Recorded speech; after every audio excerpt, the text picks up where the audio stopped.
I don't have a light on my microphone. You guys hear me all right? I'm showing I got a mic, but there's no light here for some reason. So let me know. You hear me okay? Sound good? Anybody? I'm telling you, it's always something around here. Anyway, assuming that I have sound, and that may be a big assumption. I don't know why that this thing isn't working.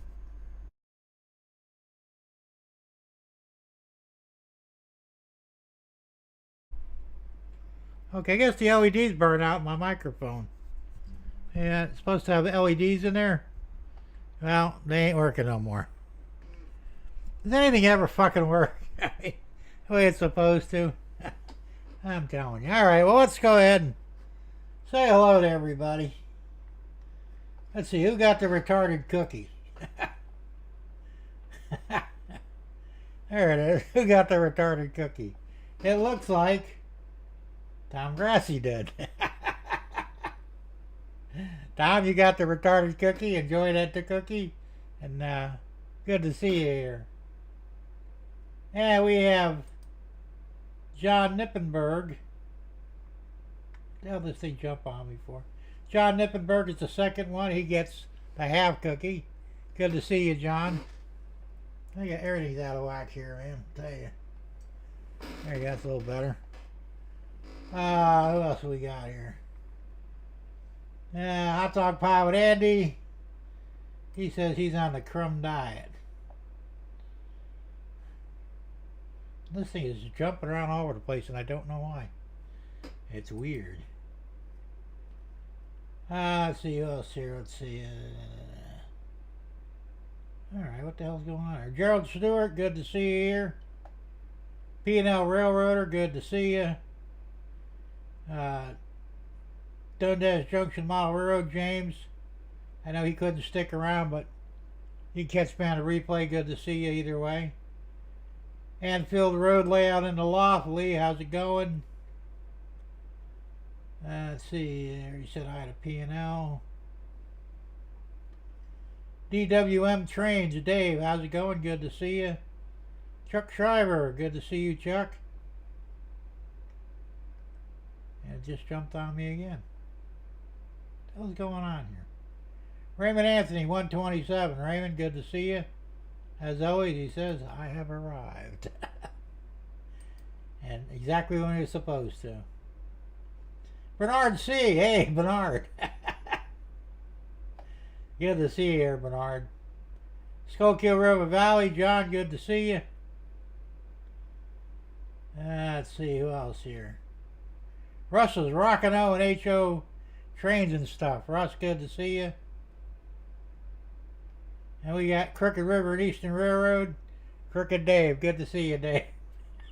Long time no here. Yeah, let's see what else we got here. Hot Dog Pie with Andy. Hey, Andy, good to see you. And I think we're all caught up. What do you know? It's been a crazy day. Nothing's been working right all day today. Last night I went to bed. The air conditioner, the mini split in the bedroom. The drain got plugged up, and of course it was leaking out the front inside, so we couldn't run the air because I couldn't fix it, you know, at 12:30 at night. So we had to go to bed with no air conditioning. It was rough. Got up in the morning, first thing, I watched Dave's morning brew, and after that went out there and fixed the air conditioner.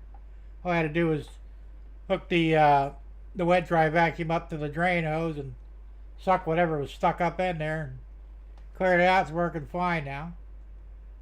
So right before I did that, I came over here to turn on this mini split, so it'll be nice and cool when I was coming in here to set up everything for tonight's show. And I'm setting up the live stream, and I look up, and because it's getting a little warm in here, and I'm thinking, and there's no display on the thing. What the hell's going on here? Well, I lost power to the unit. So I checked the breaker is fine. I said, so I had to continue getting everything ready for tonight. After I got all that done, I went outside, checked the disconnect box. Turns out one of the wires broke off, and it looked like they actually might have just burnt. I don't know if the connection went bad and it arced and fried the wire or what, but it's like, what the fuck? So I get that running.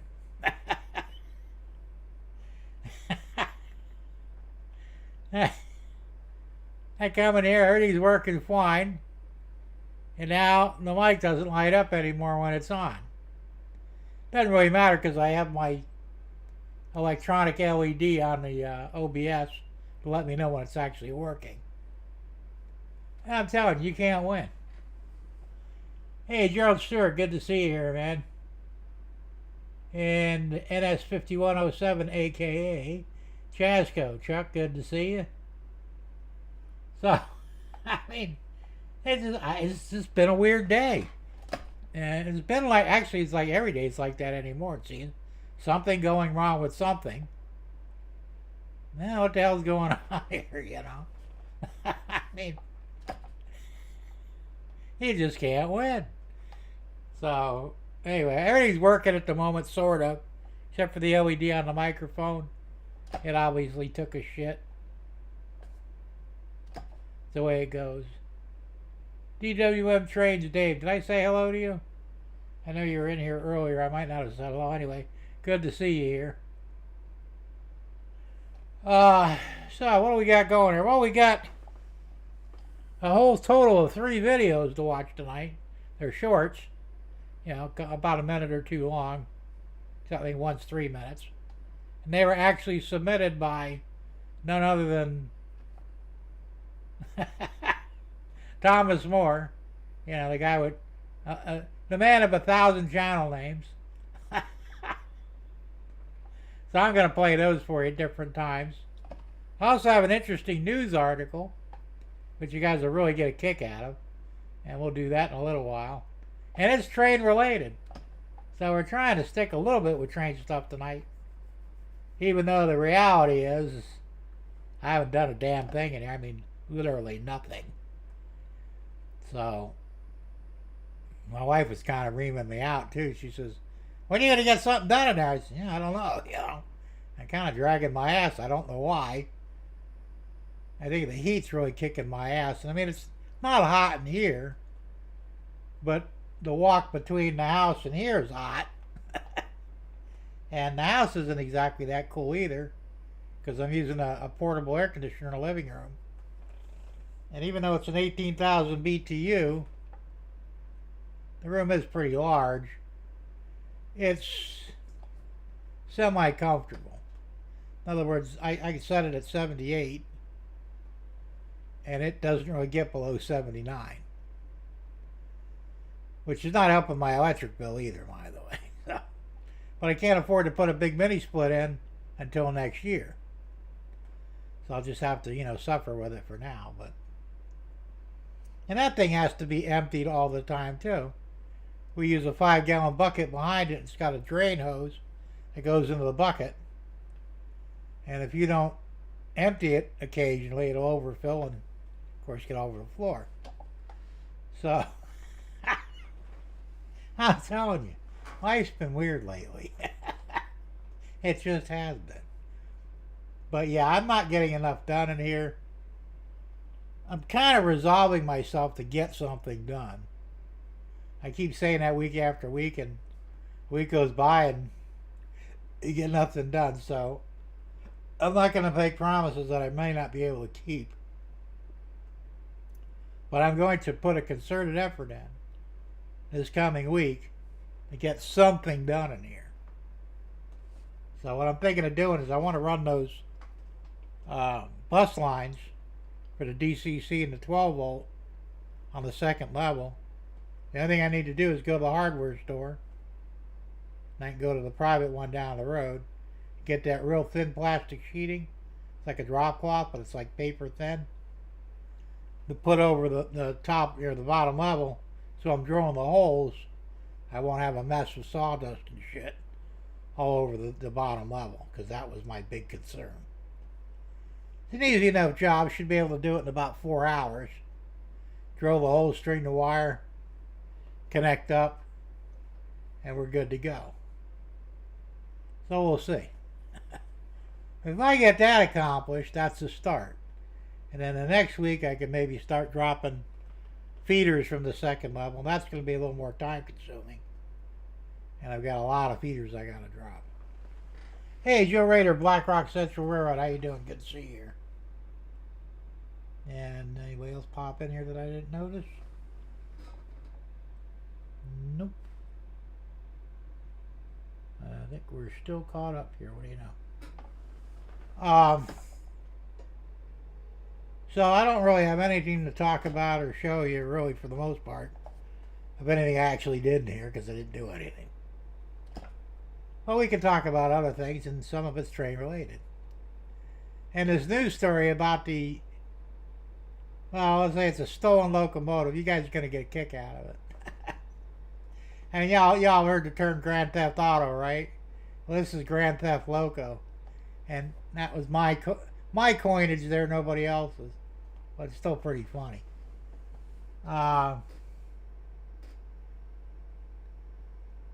Yeah, Russ, I'm a blabby bootlicker. What the fuck is a blabby bootlicker?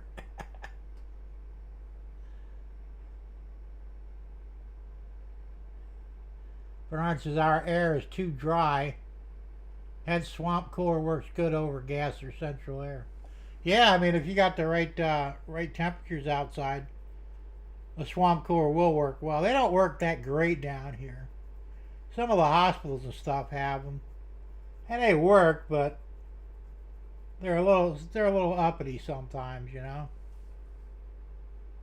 I don't think it would work in a residential house. They would have to be massive anyway to, be useful.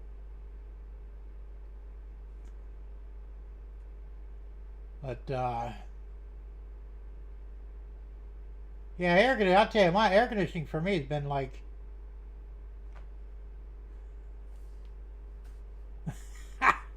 I got bad luck or something. There's a curse on me, the AC curse, you know. I was talking to Dave Thurber earlier, Crooked Dave, and I says, the air conditioning in my car quit last year. Actually, I really can't afford to get it repaired. I can't really do it myself. I know how, but because of my disability, it would be very difficult because they put the compressor on the bottom of the motor.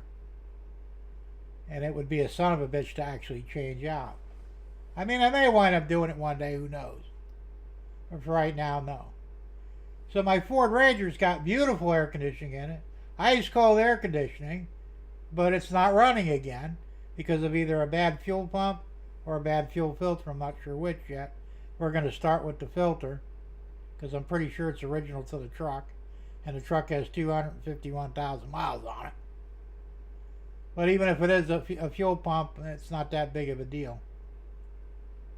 But once again, the one vehicle that has good air conditioning isn't running at the moment.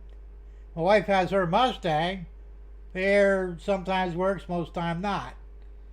So that's useless.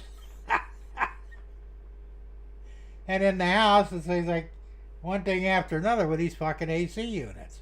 I don't get it, you know. Now I've got a mini split in my mother-in-law apartment that I rent to my mother-in-law, the guest house, and she has not had any issues with it whatsoever. It's been in there, I think, for almost 2 years now. This one here broke down twice on me already. The one in the master bedroom that I put in just 3 or 4 months ago, 5 months ago. Already a clogged drain line. I don't know what happened. I don't get it. And then, of course, the one we put in the second bedroom, the first one we bought was no good. It worked for about 3 days and quit running. So we had to buy another one. We got our money back for the first one. At least it's working right now, but we got bunk beds in that room for, her daughter and her grandkids. I can't sleep on that bunk bed. The top, I'd never get up on it. And the bottom is so low, I'd never get out of it.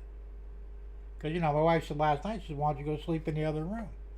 I go, I would, but I can't get in and out of the bed. So that ain't gonna happen. So I don't know. Like I said, I don't know what it is with air conditioning, but I, I guess that's my personal cross I have to bear. I don't know.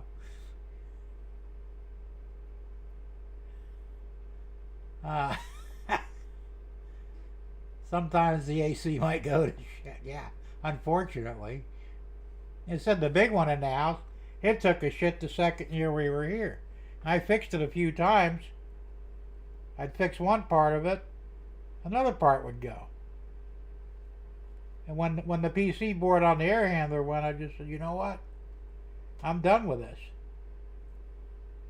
I mean, I don't know if I can even find another board for it, used or otherwise. I'm tired of screwing with it. When I do run it, my bill's through the roof because it's a 10-year-old unit. So that's why I said I'm going to put mini splits in, and we'll just cool the rooms that we're actually in when we're in them. Which, under normal circumstances, should work fine if they would just keep running. Hey, Tom's Trades and Things. Good to see you here, Tom. I was just bitching about air conditioning. Last night, the mini split in the bedroom, the drain line plugged up, and it was leaking inside the house, so we had to shut it off. And it was too late at night to go out there and clear the line, so we slept without air conditioning, barely. It was brutal. So this morning I went ahead and fixed it, put the wet dry up to it, sucked out whatever was clogging it. It's working great now. I come in here, I turn the AC on to get it cooled off so I can come back in a half hour or so and, get things ready for tonight. The fucking thing stopped working. I lost power to it. So the wire, one of the wires out in the disconnect, it looked like it fried for no good reason. So I had to repair that, and of course now it's up and running. I don't know what the fuck it is with these air conditioners. Yeah, AC works good when you don't need it. It's starting to look that way. And you're right, P&L, it is always something. No matter what the hell you do, something's going to go wrong,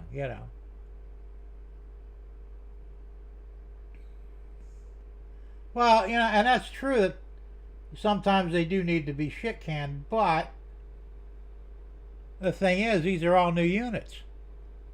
Well, I mean, the one here in the shed is a little over 5 years old. I put it in myself. The one in the master bedroom is about 5 months old. The one in the guest house is about 2 years old. And the one in the second bedroom is about 3 months old. So, all the ways around, these are not really old units. And a mini split's supposed to run about 20-25 years before you have to replace them. So we'll see. Ray Bertelson, how you doing, Ray? Good to see you here. So, I said, I don't know what the hell's going on with these things, It's just my bum luck, I guess. It's the only thing I could figure, I mean, even in my cars, I bought a Buick Riata some years back prior to my stroke. So we're talking, when the hell did I buy that thing? Like 2005 or something like that. Beautiful car, low mileage. I didn't have it 30 fucking days and the AC quit on it. I wound up replacing the compressor, which is no big deal because I know the compressor's on top of the motor. And I didn't have my stroke yet, so this is pre-stroke. I get that fixed, and about a year after that, the vacuum assemblies that changed the ductwork, and so that whole thing took a shit. So I wound up replacing all that, and it's like, what the fuck is wrong with these cars, I know guys that have air conditioning cars 30 fucking years, never once touched it. I can't even get by a year with one. So I don't know what the hell's going on. No, they don't make them like they used to either. That's part of the problem. Everything nowadays is basically shit. Joe says, I need a new thermostat for the carrier unit. They said it does track the temperature properly. New thermostat is almost $2,000. Holy Christ. There's no substitute for the one it has. Of course not. And why do they have stuff that costs that much money? I mean, it's so unnecessary, you know. But what are you going to do? Because, you know, they got you by the short hairs. Let's see. Russ says, my train is still running strong after 20 years, but I have had to replace a capacitor and contactor on the condenser outside. Also a blower fan relay on the inside air handler that I'll repair. No, that's not bad. Train always did make a good AC setup, but you know, they're one of the more expensive ones too. I never had a train. For me, my AC of choice was the Rude. I had good luck with the Rude units. And like I said, I knew how to work on them too, so that really wasn't a problem. But when you get to a point where you're constantly working on it, well, now you got issues. You know, you shouldn't have to work on it every other month or every other week. In theory, it should just fucking work.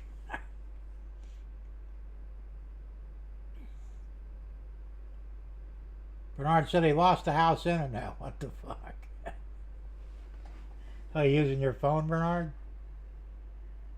That's what I'm saying. Things just happen for no good reason. It's like, why? It's very weird. Let's see what else we got here.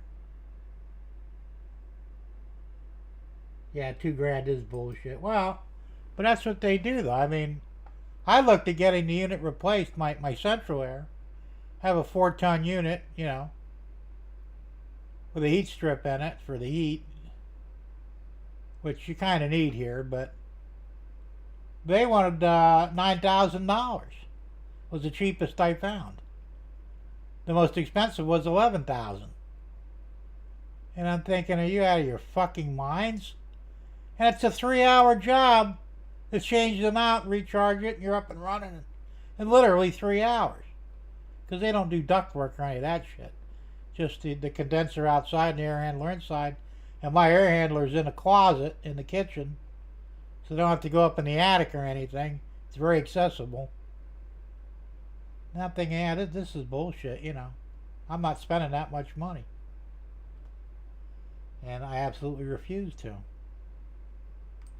Tom says, I hardly ever use my AC in my car. I like driving with the windows open instead of AC. See, now I'm the opposite.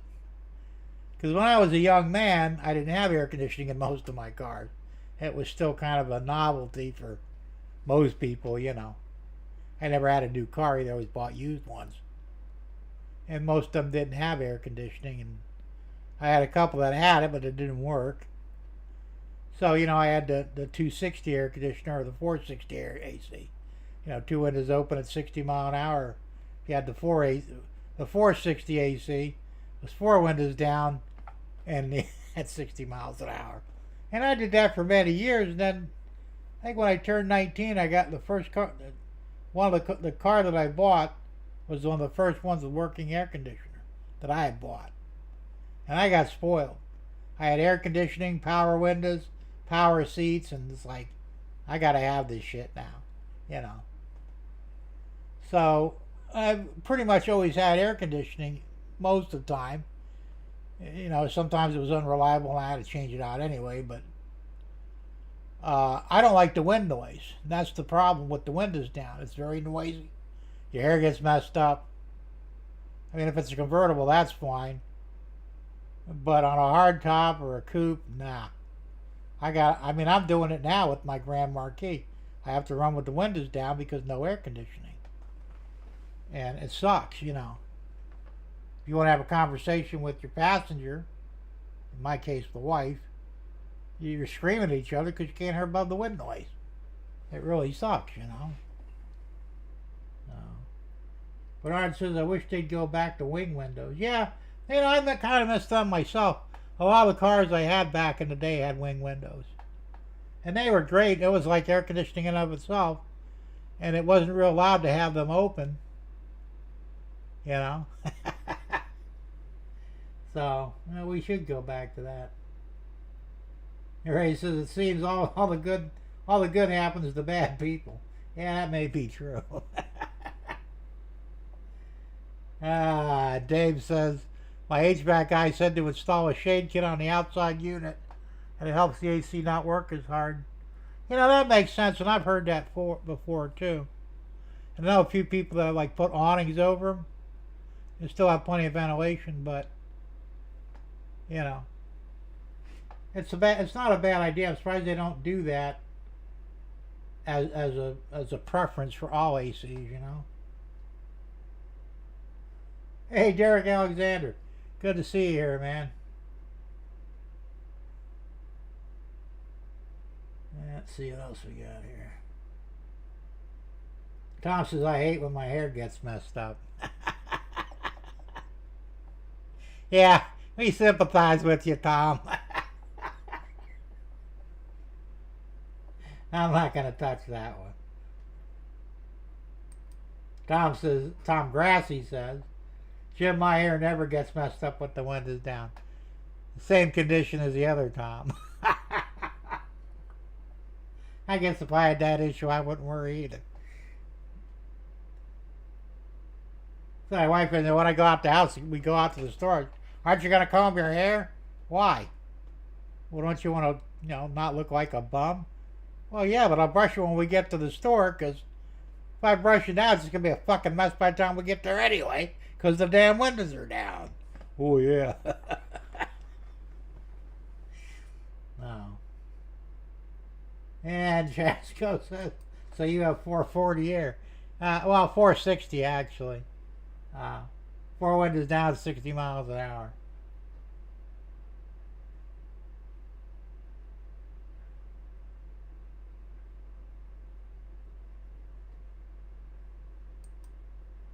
Raymond says, I'm not old enough to know what these wing windows are. Yeah, I guess you are pretty young. Well, they're, on your front doors. You got your big window on the side door. Well, in front of that window was a small triangular window. They're only about this wide at the bottom, and they'd go up to a triangle at the top. And they were usually manual, although they did have power ones. And you'd open it up, and it would let in just enough air to give you a nice breeze while you're going down the road. It was also great if you were a smoker, because if you were smoking your cigarette, you could flip your ashes out, and they wouldn't come back in the car. Because if you had your regular window down and flip your ashes out, they would come back in. And if you had somebody sitting behind you in the back seat, they would get hit in the face with your ashes. So the wing window prevented that, as long as you had the main window up. They were an ingenious idea. They were in cars from what? Almost the beginning of cars until when? Late 1960s? 69 might have been the last year, I don't know. Pretty close, though.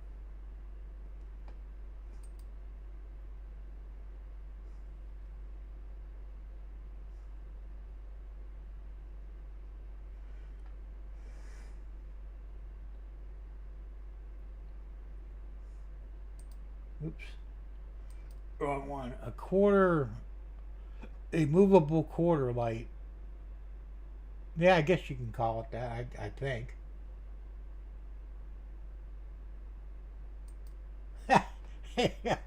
Right, Anthony. That's when we strap birds to the window and they flap their wings to keep us cool.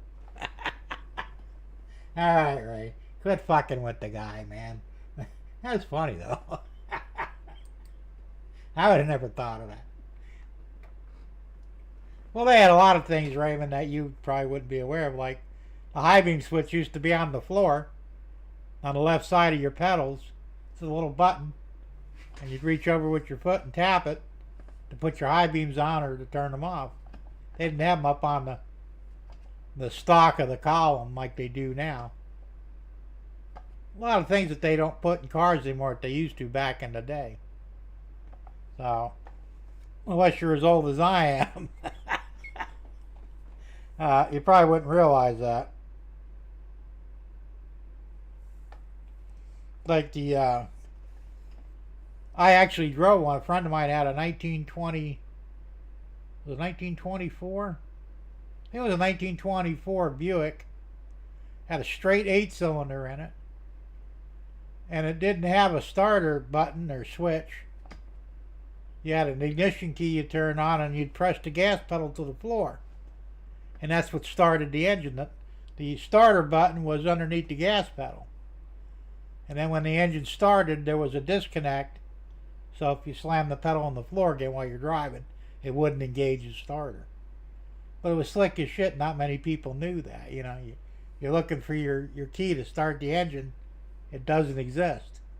But they did have well, it wasn't even a key. It was just a switch to turn on the ignition. You do that first. Make sure you're neutral because it didn't have automatics yet. And you use, well, most time you'd push in the clutch, but you didn't have to. And stomp the gas pedal until the engine started. And then you're ready to rock and roll. Old school stuff, man, before your time. See. Best dad joke ever. Oh yeah, the birds, absolutely. There goes Raymond, a little triangle window in front of the driver and passenger windows. They opened out so you could direct the wind where you wanted in the car. And like I said, they were good for flipping the ashes off your cigarettes if you were a smoker. I kind of missed them. I thought they were cool. I had a friend that had a Lincoln Town Car, and his wing windows were powered because he had power windows there. It was 4-door. All 4 windows would go up and down, and there was a separate button for opening up the wing windows. They were electric, and it was cool as shit, you know, because most of them were manual. And that was the first time I saw a powered one. Bernard said, oh yeah, some of the trucks still had them. These are my 79 Ford truck. Still have them, Jim. Will remember the Chevy had the starter on the floor. Yeah, that's what I'm saying. There's some of them had way back in the day. I think all the cars had them on the floor before they moved it to a key switch. And so, well, Raymond probably doesn't remember when the ignition switch was in the dash either. You know, they weren't always on the column like they are now. They used to be right on the dash. A lot of times they're on the left side of the dash. So when you sat in the car, it was over here toward the door. But some of them were on the right side too, you know, but on the right side of the steering wheel, but on the dash. But a lot of them were on the left side. Even though that most people were predominantly right-handed. I don't know what the thinking was behind that, but that's the way they did it.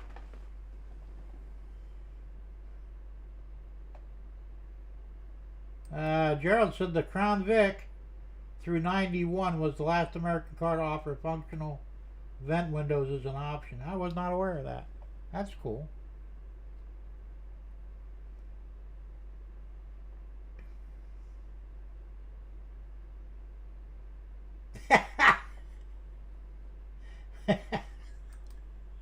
Tom.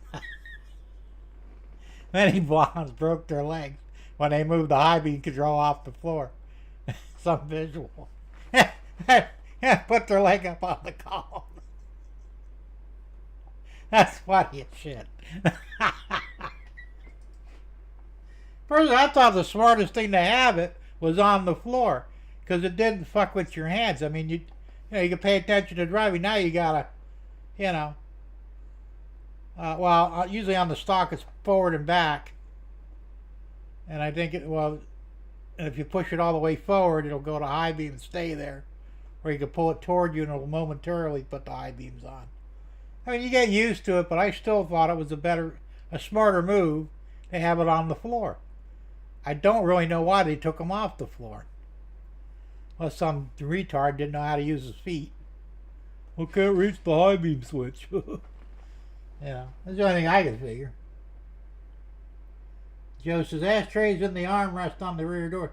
Yeah, I remember those too. They don't have them anymore. And it's funny because my Grand Marquis actually has a place for them, but they're not there. So I don't know if it was. It could have been an option maybe, because there's no ashtray in the back seat at all. Because a lot of them used to put it, on the center console. It would be in the back of the center console for the back seat passengers, or in the door rest, armrest, whatever. But I mean, you can't even hardly find. I have an ashtray in my car. I don't use it anymore. But a lot of new cars don't even have ashtrays in them. I mean, they've pretty well done away with them, I guess, for the most part. I mean, a lot of them will have an insert. You can put an ashtray into the drink holder, and that works as your ashtray, but I don't know why. Like I said, they kind of fucked everything up. That's true, Raymond. Oh, I know what they are now. Cars from the past had style. Yes, they did. And they were all different. When we were kids, we had a game we used to play like when we were 6, 7, 8 years old. We were on a trip somewhere going to the beach. It was a long ways away. And you with your siblings or your parents even would have to guess what cars you saw, what year they were, what make they were, and what model. And you could back in those days. See a car, that's a 63 Pontiac Bonneville, or that's a 1969 Chevy Nova. Today you look at these fucking cars, if there ain't a nameplate on them, they all look the fucking alike. You know what the hell they are. And they really do. They look like they're cookie cutter cars. They have minor differences, but I mean, they've got no character anymore, It's a shame, too.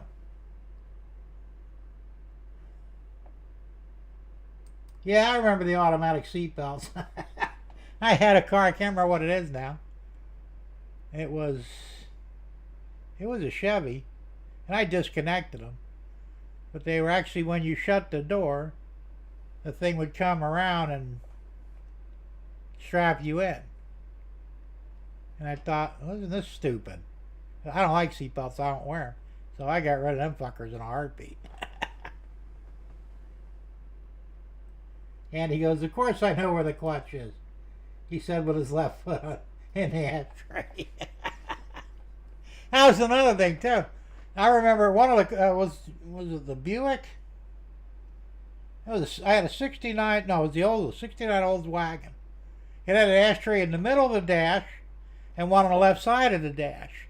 So if you were left-handed, you could put your cigarette in the ashtray without having to do one of these deals. And I thought that was slick as shit too. So 2 ashtrays there, It's funny how cars have progressed.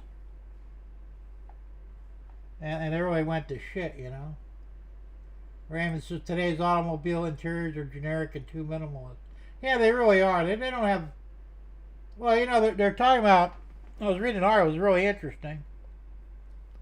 Everything now is, what pilots used to call glass panels, or still do. And Bernard, he knows what I'm talking about, but everything's LED now. Basically a glass panel for your instrument cluster. And people are getting fed up with it because they're used to analog gauges. They're used to looking at needles, and the digits fuck them all up, I mean, you kind of like if you had an oil pressure gauge and it went from 0 psi to say 100 psi, you knew it should have been somewhere between 40 and 60. And you could glance at it and you saw the needle, you knew you were good. Well, if you have a digital oil gauge, it might say 22 psi, and for some people they can't reconcile with that. Is that normal? And it's just, we want to go back to the old ways is what we want. So they're talking about doing away with the glass panels to some degree because they're saying it's confusing people as well. Like if you have a center console or center screen, which is your infotainment center, they call it, you control everything for the car through that. Your windshield wipers, your stereo, maybe your seat controls, all kinds of shit you can do, your AC, but you have to sit there and fuck around with it to get to the right screen. People miss buttons and dials, You knew where your AC controls were. They're right there in the lower middle of the dash, You knew what they did. They were easy to use, easy to reach. Now they got them inside a fucking LCD TV screen. You got to find them and then figure out how to adjust them. So the same people are demanding to go backward and do away with all this shit. So I think we might start seeing that in the next year or two. I wouldn't be surprised. That's true, Gerald, it was. I had to replace one that actually rusted out.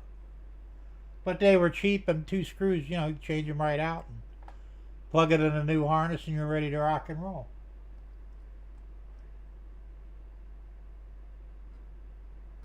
Derek said high beam on the floor was popular when cars had manual trannies. Gas pedal, brake pedal, clutch pedal, and high beam switch. Busy feet. Yeah, that's true. But it was easier to use, I thought, And it freed up your hands for actually driving. That's true, Chuck. Now, a lot of cars don't even have cigarette lighters anymore. Now they have what they call the power outlets. And I don't think that, they don't work with a cigarette lighter. They'll work with an adapter for power. But that's it. And it's really kind of fucked up,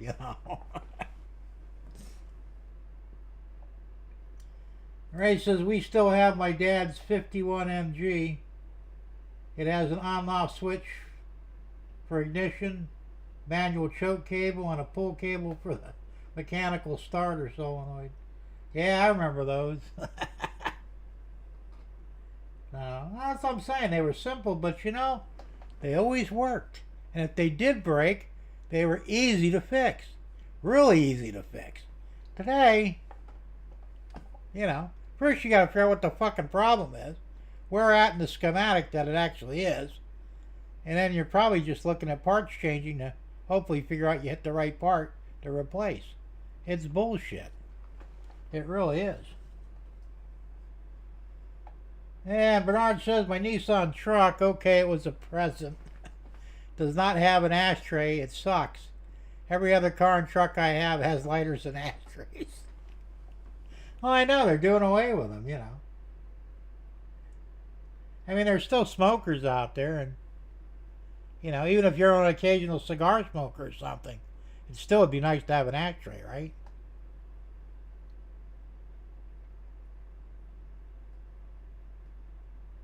Says, look at airplanes. Nope, no more either. Well, that's true. I mean, they're doing everything that we're just... I remember when I was younger, before they got on this anti-cigarette kick.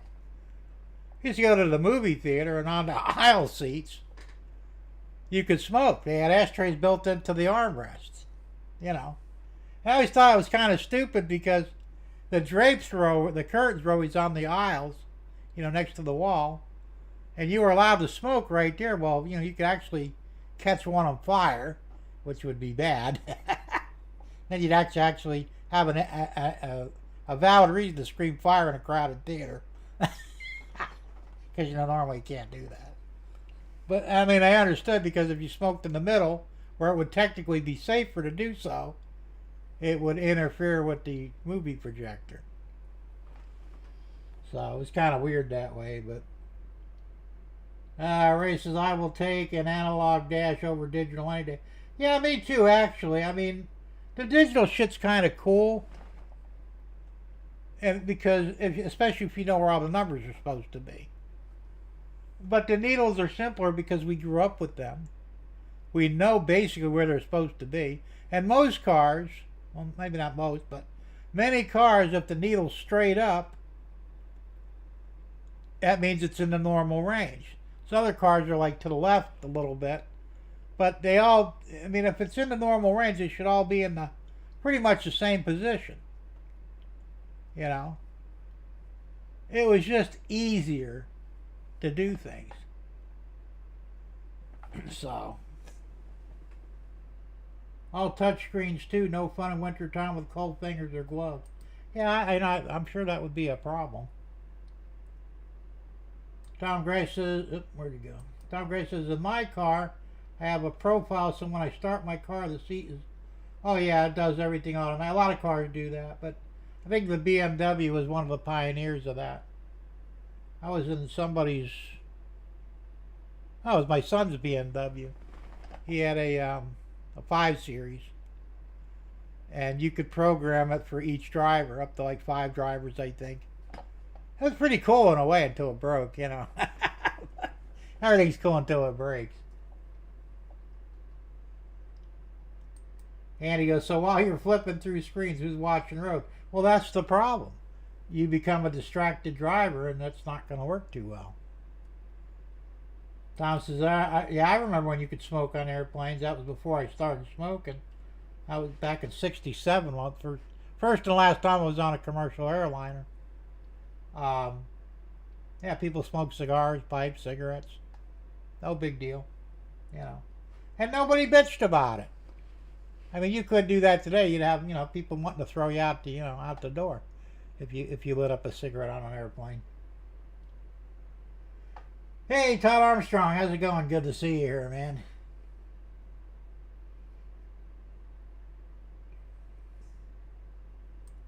Yeah, that's true too. Because when my ex-wife, we had our first, when our daughter was born, our firstborn, um, we both lit up in her hospital room, you know, and it was no problem. Then when my second daughter was born, the doctor reamed me out, told me I couldn't smoke in the room. My wife could, but I couldn't. I said, well, look, I'm paying the fucking bill, and if she can smoke, then goddamn it, so can I. I said, now, if you want to get paid, you just shut your mouth and go about your business. And they did. They didn't bother me after that. But, you know, I thought it was idiotic. Well, she can smoke, but you can't. Well, what's the difference? I think they were just being dicks, you know.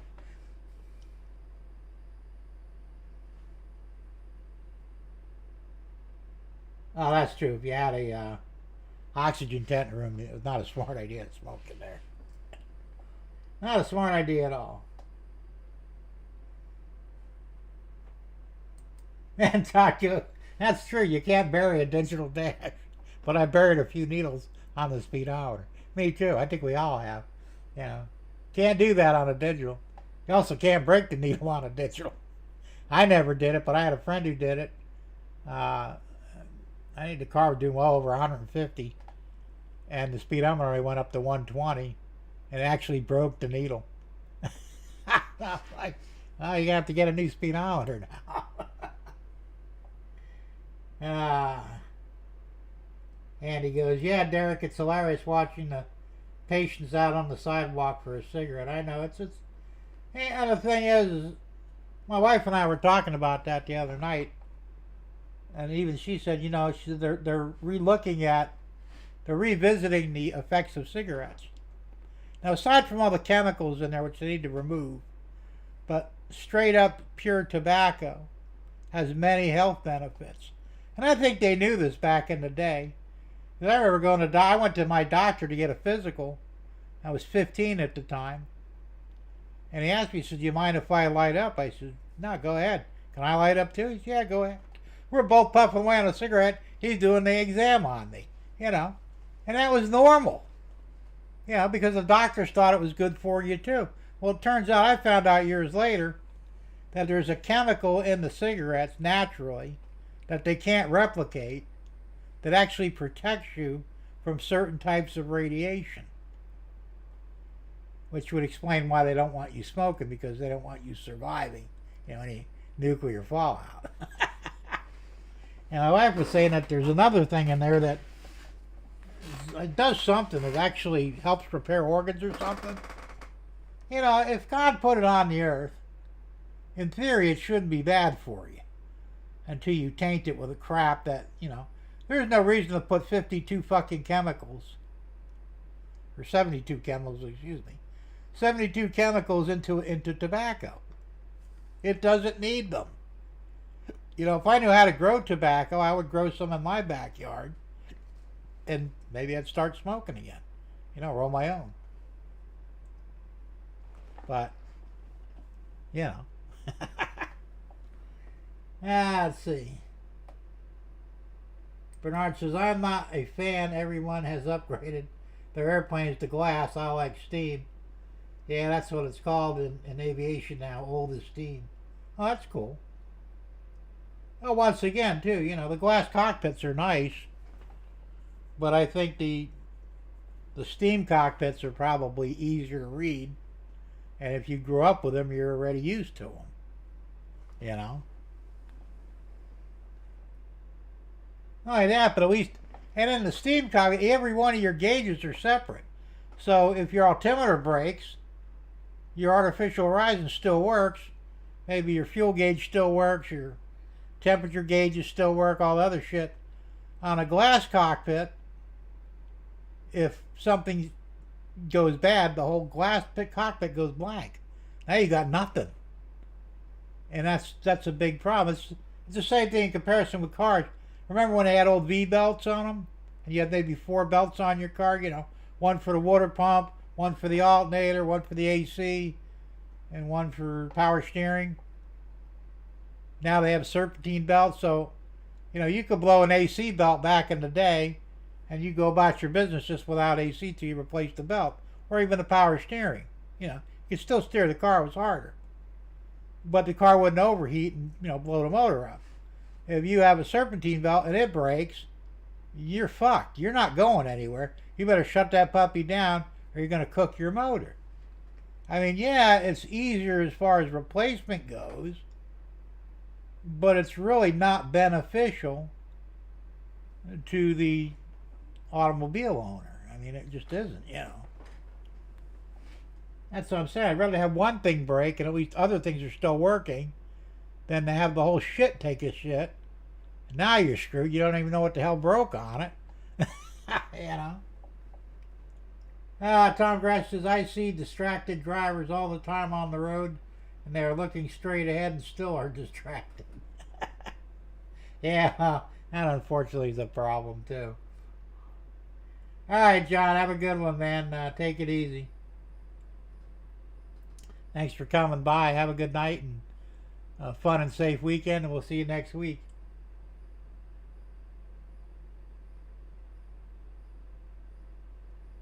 It's a boy or it's a girl lifetime.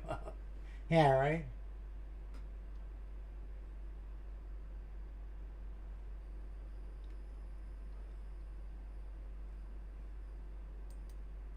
Raymond says, I was just joking with you. I hope there was no offense on the wing window thing. Of course not.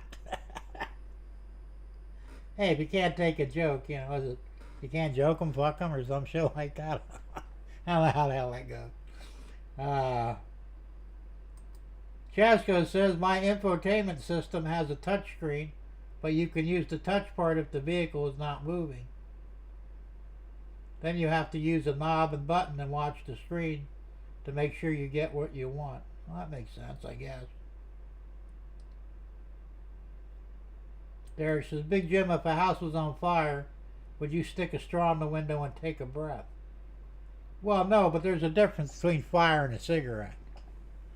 And the thing is, pure tobacco, unless you were excessive about it, probably didn't hurt you. Remember, they started Winston was the first one to put chemicals in there, and they were actually bragging about, we've got 72 chemicals in our tobacco. It'll last longer, it won't go stale, and all this other horse shit, but it was unnecessary.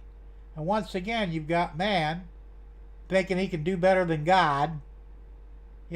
Oh, tobacco? No, that's God's thing. He didn't know what he was doing. We got to put this shit in here to make it better. And what did they do? They fucked it all up. Even today, they took a lot of the chemicals out, but under federal law, they have to put the carpet glue in there.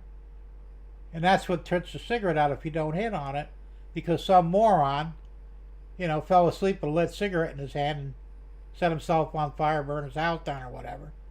You know what? People need to be responsible for their own actions. And if you're dumb enough to smoke a cigarette, fall asleep, or pass out from being drunk, and you light yourself on fire with said cigarette, or burn your house down, well, that's on you. But you don't put a deadly toxin in the tobacco to save people from their own stupidity. And that's, unfortunately, it is. It's carpet glue. It's very toxic. It's not good for you. And it's in every cigarette that's sold in the United States. I started buying the Indian cigarettes because they were chemical free, except for the carpet glue, because it was federal. The federal law said it has to be in there. You know. So that's what I think of that. Ray Bertelson, I know that it was a really funny dad joke, one of the best I've gotten in a while. That's true, it was the bird. Ray says, the dash on my car, you have to reach through the steering wheel to change settings. How freaking stupid is that? Yeah, that's true on some of them too. That's it. Gerald, I knew somebody would get it. Joke them if they can't take a fuck. I knew it went something like that. I can always rely on you guys to finish the sentence for me.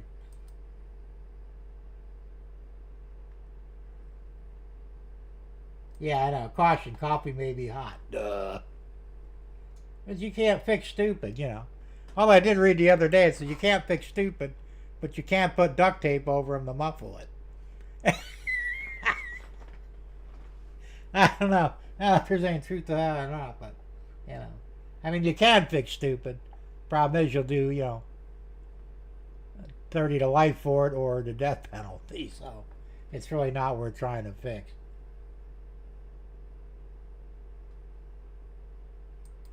Yeah, I still smoke, but only pure leaf from custom growers. I roll my own because all that shit they put in tobacco will kill you. No, it's true. And like I said, it's hard to grow tobacco down here, but it can be done. When I was a teenager, there was a guy down the street from me in Naples. That's why his backyard was all tobacco plants. And he would grow them, you know, cultivate them, you know, pick them, dry them, grind them up, do whatever you do with tobacco, and roll his own cigarettes. You know, never got sick, never got cancer.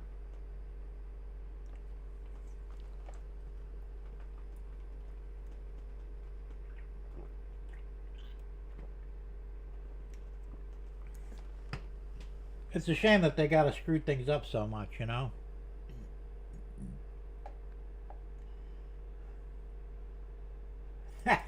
Yeah, Bernard. Half ounce of old and nutty. There you go. Well, that's true, Derek. Sometimes stupid does fix itself. Problem is, it's very, what the hell's the word for it? It's inconsistent, you know. Or sometimes it takes a really long time for it to fix itself. If it was instantaneous every time, I'd be okay with it. But it never is. Yeah, well, Tom said the same thing. Derek, not enough though. Well, that's true, you know. And there's so much stupid out there now that it's almost painful, you know, for those of us that have to witness it. I don't know. Anyway, let's watch a video. This was sent in by Thomas Moore, you know, the man of 1,000 channels. It's pretty short. It's okay. I could play these without worry because he claims he shot them himself, so that's cool. So here we go with the first one.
That was pretty cool.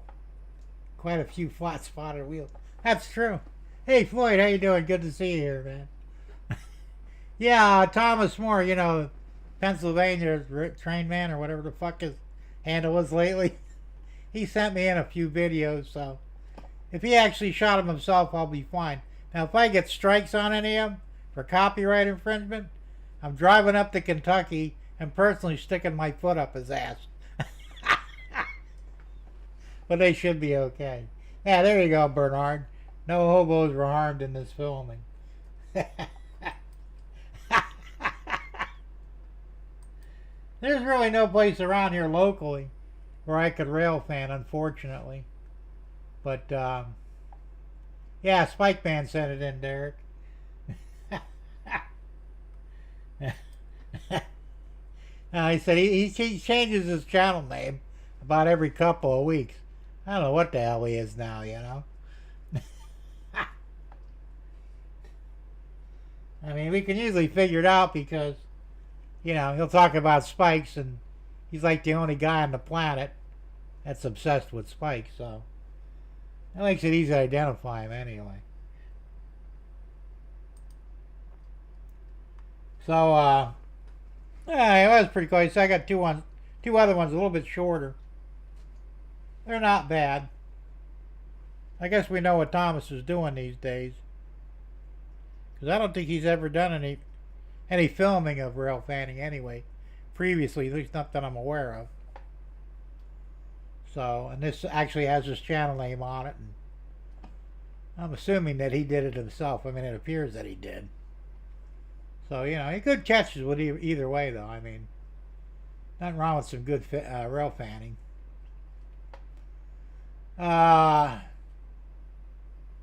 Let's see, we can talk about this here since most of everybody's probably going to be here is in here already.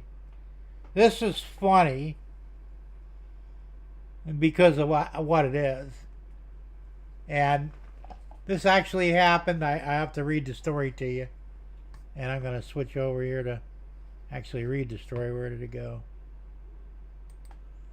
So teenagers allegedly steal and crash a train. Now this has probably never happened before. It's kind of funny, especially the way the whole thing is worded. Said, 2 juveniles have been charged with numerous counts after allegedly entering multiple rail facilities and causing a train crash in Lawrence, South Carolina. A spokesperson for the Lawrence County Sheriff's Office declined to comment to Newsweek due to the incident taking place out of its jurisdiction. Newsweek reached out to the Lawrence Police Department via phone and email for comment. It goes, railroad yards and live tracks present unique hazards like moving equipment, heavy rail cars, and energized systems that authorities warn can have life-threatening consequences. Yeah, like, you know, was it 400,000 volts, you know? There were 65,000 cargo thefts on U.S. railways in 2024, according to the Association of American Railroads, representing a 40% year-over-year increase. That number of thefts equates to approximately 180 car thefts per day nationwide. Cargo theft is estimated to have cost Class 1 railroads over $100 million in 2024 alone. And that's why we need to start shooting the thieves.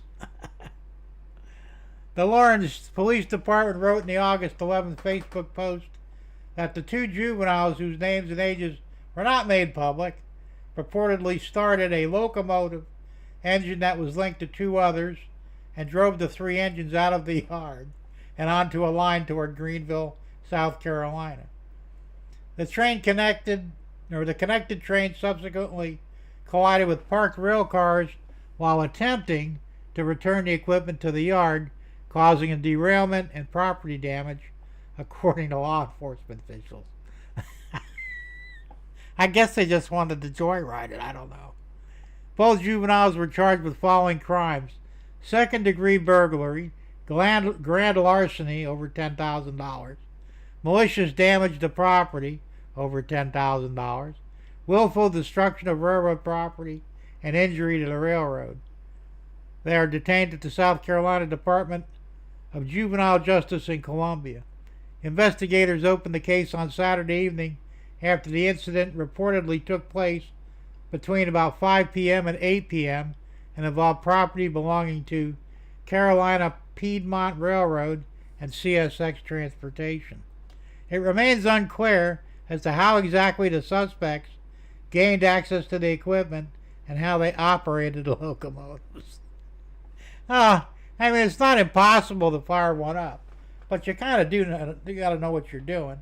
So obviously somebody was probably really good on the train simulator and figured, I can do this.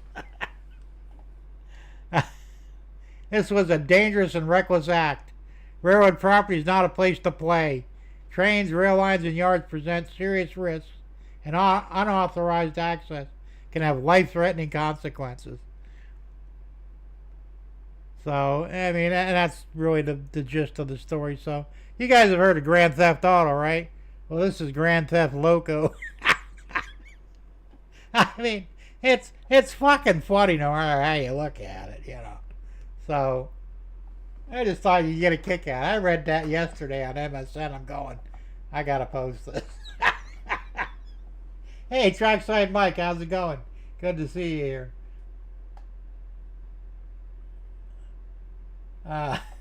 Let's see, let me get caught up here on the, where'd it go? Oh, are you serious, Rick? Hey, Rick, how you doing? Good to see you here. Apparently, Thomas More changed his name again in Boxcar Jerry's show today. Son of a bitch. I don't know what the hell's wrong with that guy. You know? I don't know if he's doing it for attention or... I don't know. It seems a little retarded if you ask me. You know?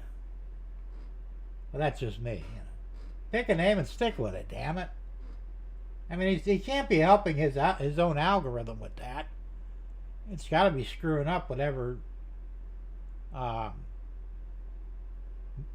subscribers and shit he's got, I would think. I don't know. It's crazy. Raven says, teenagers, of course, they are going to pull that bullshit. Well, I mean, it's kind of funny in a way. And they were doing okay until they tried to bring the engines back. They probably should have just left them, got the hell out of Dodge, and, you know, everybody would have been fine. But they probably didn't realize that the turnout they were probably going across wasn't in the right position. And derailed the thing and then slammed into another train car. It had to be a big fucking mess. And they're in a world of shit, you know, no matter how you look at it. And if they decide to try them as adults, they're really fucked. They could do 5 years for that shit. But, I mean, I don't know, it's funny. DWM train stations, just great. Now we have train jacking. Train jacking, there you go. That's funny.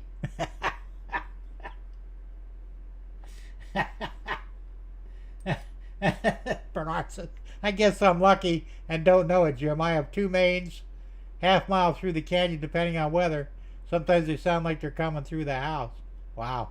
Well, I mean, I have a train in my backyard, 50 foot away, you know, from my back door. And it's a sugar line. They don't go through fast, and we don't really get much vibration out of it, but that was one of the main reasons I bought this house, because it was, you know, got a train in the backyard. I thought it was kind of cool. And after a while, you don't even realize, you know, you get used to it. You barely hear it coming through. Except when they come through at 3 o'clock in the morning and some rookie decides to blow the fucking horn, which he's not supposed to do in a residential area. I mean, there's only 2 houses here, true, but still, you know, 3 o'clock in the morning, you don't need to blow your horn. You know, they'll just see your fucking headlight, plus we got a crossing gate right down the street, so, you know, if you fuck that up, well, you're just an idiot and probably deserve what you get. But like I said, only once in a while, I'm sure it's a rookie engineer, he'll blow his horn before he gets to the crossing, which during the day they have to do. But at 3 o'clock in the morning, it will wake you up out of a dead sleep. What the fuck? Trackside Mike says 1914. Hit it, folks. It's free. That's true. Come on, it helps the algorithm too. So please, please send it or hit the button. They got pissed off playing real sim and tried to real thing. Maybe that's what I'm saying. They had to have some knowledge. I mean, starting the diesel's easy enough, but then you have to throw the power to get to the traction motors. You know, to transfer the power over to the generators. I mean, there's a few things you got to know what to do. I think the average idiot that climbed into a loco would stand there and go, "What do I do now?" You know. So obviously they have some knowledge. Of course, the fucking cops, I don't know how I did that. Of course, they're not too bright either. Let's see here. Still not as bad as that one who derailed the train for internet clout. I didn't hear about that one. Yeah, there's a lot of idiots out there. You know, what are you going to do? Trackside Mike says he's at the beach enjoying live well I can. Yeah, there you go. Half the time the road leaves their locos running, but they won't admit it. They're juveniles, so nothing will happen, and they will remember it forever. Maybe. Like I said, it depends, you know. There was property damage, so I suspect that at the very least, their parents will have to pay restitution on that, you know, or hit their homeowner's insurance or something, because I don't think that the railroad's going to let that slide. You know, unless they charge the kids as adults, they won't see any jail time. But I think they'll have to make restitution on the damages.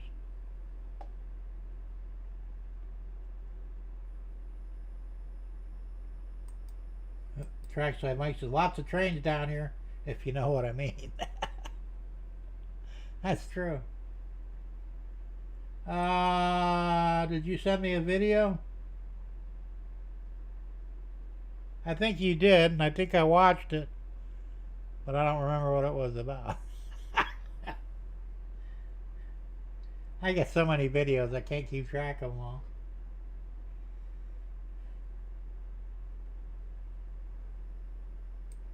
Bernard said, when I was a kid, there were locos running on sidings and loading docks everywhere. We got up in them, but never moved them. Had to run a few times. Waylaying on the horn, though. Now, we used to hop the freighters when I was a kid up north. Our train tracks were about 200 or 300 yards away from the house. You know, and it was like 2 or 3 main lines and some sidings. And they would almost come to a complete stop, so we'd run up, jump in a boxcar, ride for maybe 3, 4, 10, even 10 cities, wait for it to stop again, jump off, and wait for the returning train to get back home. You know, it was fun, probably dangerous. I mean, yeah, we could have got hurt or killed, but we didn't. So, you know.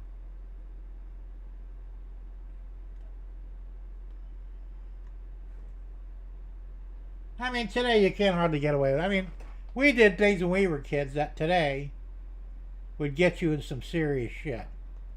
You know.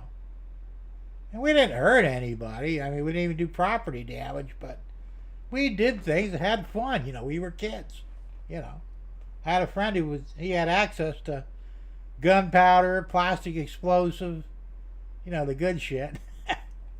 His dad was a gunsmith, and turns out he was supplying the Collier County Sheriff's Department with all their ammunition and other things. And I said he had access to explosives. So we'd get hold of that shit and we'd make bombs.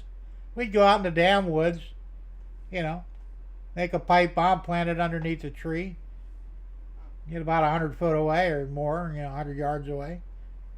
Put the power to it, blow it up, blow the tree out of the ground. Nobody got hurt. No fires were started. But we had fun. You did that today, they'd probably send you to Guantanamo Bay as a fucking terrorist. You know, I mean, it's a different time. And it's a shame because kids want to do things that are cool and have fun, and as long as you're smart about it and don't get hurt or hurt anybody else, not a big deal.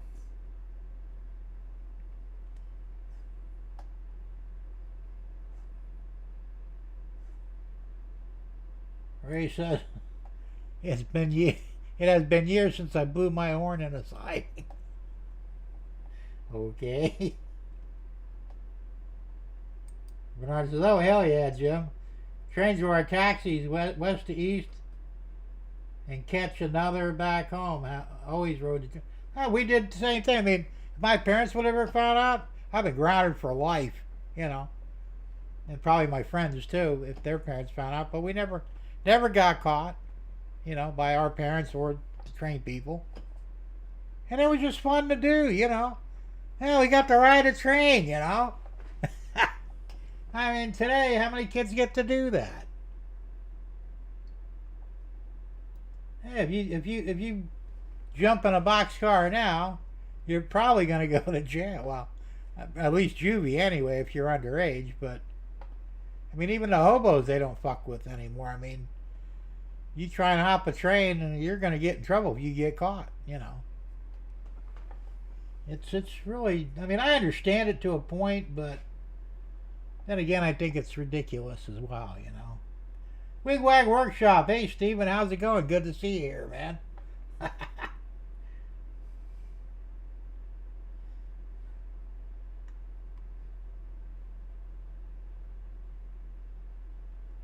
Trackside Mike, I think you're talking about Tannerite?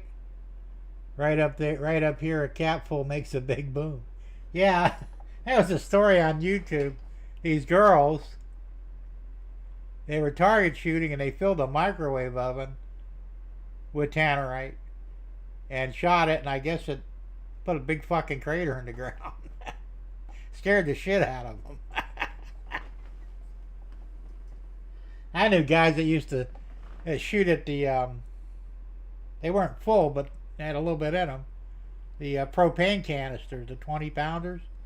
Yeah, you put them way down the road and blink at them, hoping that you can get a spark to ignite it. Sometimes it did, sometimes it didn't. But they weren't full, so they wouldn't make wouldn't create any real destruction, but still, yeah.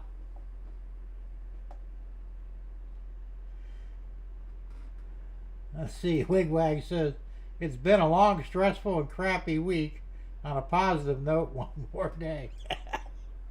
Well, I don't feel bad because my week's been like that too. Like I said, if you'd have been here earlier, you can watch the replay. But I've had nothing but problems the last few days. Air conditioners and just everything, It's fucking nuts. Andy said, "My brother-in-law was a British rail guard. I had a ticket, but he got me the best seat in the house up with the driver." There you go. I only once, my son, the one that's not with us anymore, when he was 2 years old, I convinced an engineer to let us ride in the cab of a diesel. And I wanted to drive it. He wouldn't let me drive it, but we got to sit up in the cab because, I wanted my kid to experience as much as he could. I put him in an airplane and a helicopter. He rode it, he sit on my lap when I drove truck, whatever truck I was driving at the time. And I wanted him to experience everything that, that drove on something. So when they were still running the train into Naples. It was a slow freighter that used to drop off lumber down at the local lumber yard. And he was stopped for something. I got to talk to him. I said, "Look," I said, "is there any way and me and my kid could sit up here in the cab and run with you for a few miles?" And he's like, "Well, I get lots." I said, "No, I'm not going to tell anybody, man. This is between you and me." But I said, my kid, I explained to him what I was trying to accomplish, and I guess he felt sympathy for me or something. He says, "All right, but if you get hurt or something, we don't know you." Got no problem, man. We'll be fine. So me and my 2-year-old son got to ride and train in the cab. And that was like, kid had good memories, man. It's a shame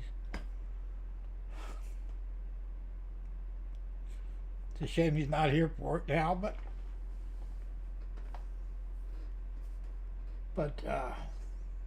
we got lucky though. We got to do things that a lot of kids today don't get to do. When I was a kid, we lived up in Jersey. I think I was maybe 4 years old. My dad would get on the turnpike. We had to go, out of town or whatever. And he'd put me on his lap and I'd drive the car. I couldn't reach the pedals, but I'd steer. And, I was I guess that was my first experience of driving a car. And I guess I did well because he used to let me do it all the time. But I mean, if I wanted to do that with my kid today, I'd go to jail. Probably get my license suspended. I have my car towed. I mean, these fucking cops have no sense of humor, And that was normal at the time. I mean, nobody really had an issue with it. Of course, that was back in the day when you can ride in the back of a pickup truck.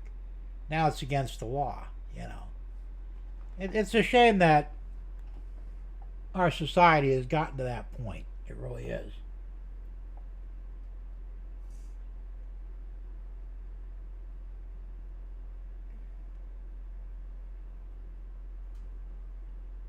Let's see what else we got going here. Steven says, getting ready to tuck onto a comfy bed. Doctor's appointment tomorrow. Lucky you. I don't have a doctor's appointment, I think, for another 13 days. Can't wait. Let's see.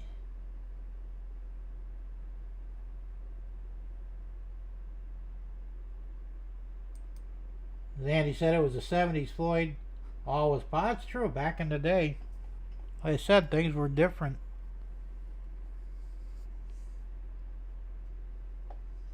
Not like that anymore, though. It's a shame. Ray Bertelson says, Stephen, you woke up today. It can't be that bad. God be with you tomorrow. There you go. Hey, any day you wake up above the ground is a good day, right?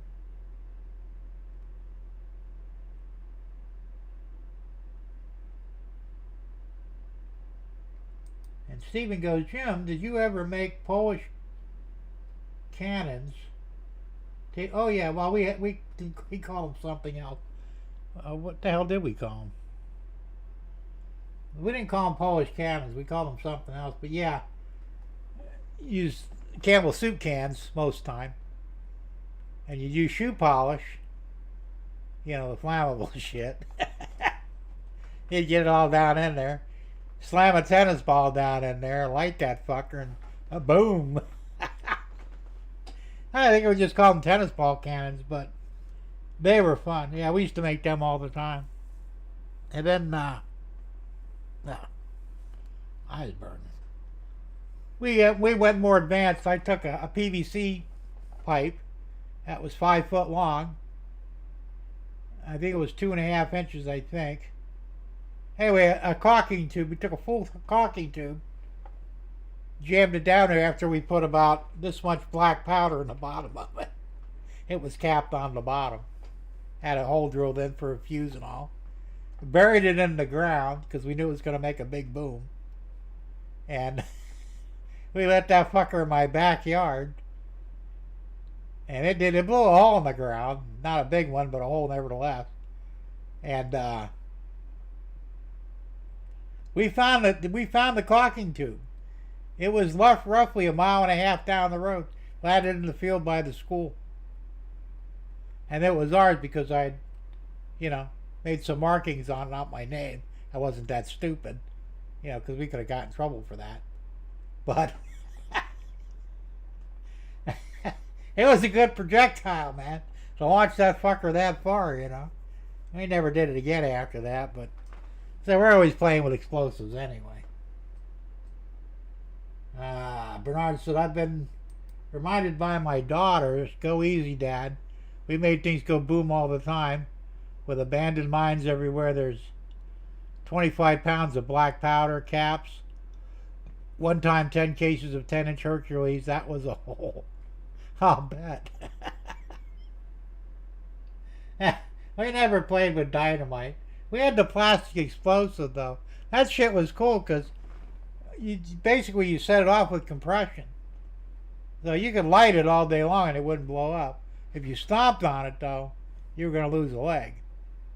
So we had detonators for them. I'm not sure how they worked. But that was Ray's thing. But I mean, like I said, we'd take it, bury it underneath a tree, run our wires back, hook them to the battery, boom! We had a lot of fun. Yeah, one time we got in a model rocketry too, and Ray built this. Was a Saturn V replica. The thing stood about, I think, almost 6 foot tall. It was about this big around, about 8 or 9 inches. Thing had something like 15 engines and rocket motors in it, you know. Well, this idiot, he filled the nose cone with black powder. I mean, packed it in there. And in theory, it was supposed to launch and then get up there a pretty good ways and explode. Well, that fucking powder was so heavy that the thing only got about 4 foot off the ground. And we launched this thing in a parking lot. The cops were watching us because they thought it was cool. Thank God they were stupid. Because, you know, he said, it looked real. I mean, it was surging a little bit, just slowly lifting off. I mean, it looked like the real thing, you know. And then they got, like I said, about maybe 4 foot off the ground. Boom! Blew the shit out of that thing. And he's like, in the cop, one guy says, is it supposed to do that? Well, yeah, but not this quick. That was supposed to be the parachute charge, you know. And then dumbass believed us, thank God, because we'd have went to jail for playing with explosives. I mean, we got away with this in front of cops, you know. But it was the funniest thing. You had to be there. And we didn't have cameras back then, you know, phones or any of that shit. I mean, if we had camera phones back in the day, I mean, we would be movie stars, you know. Some of the shit we did.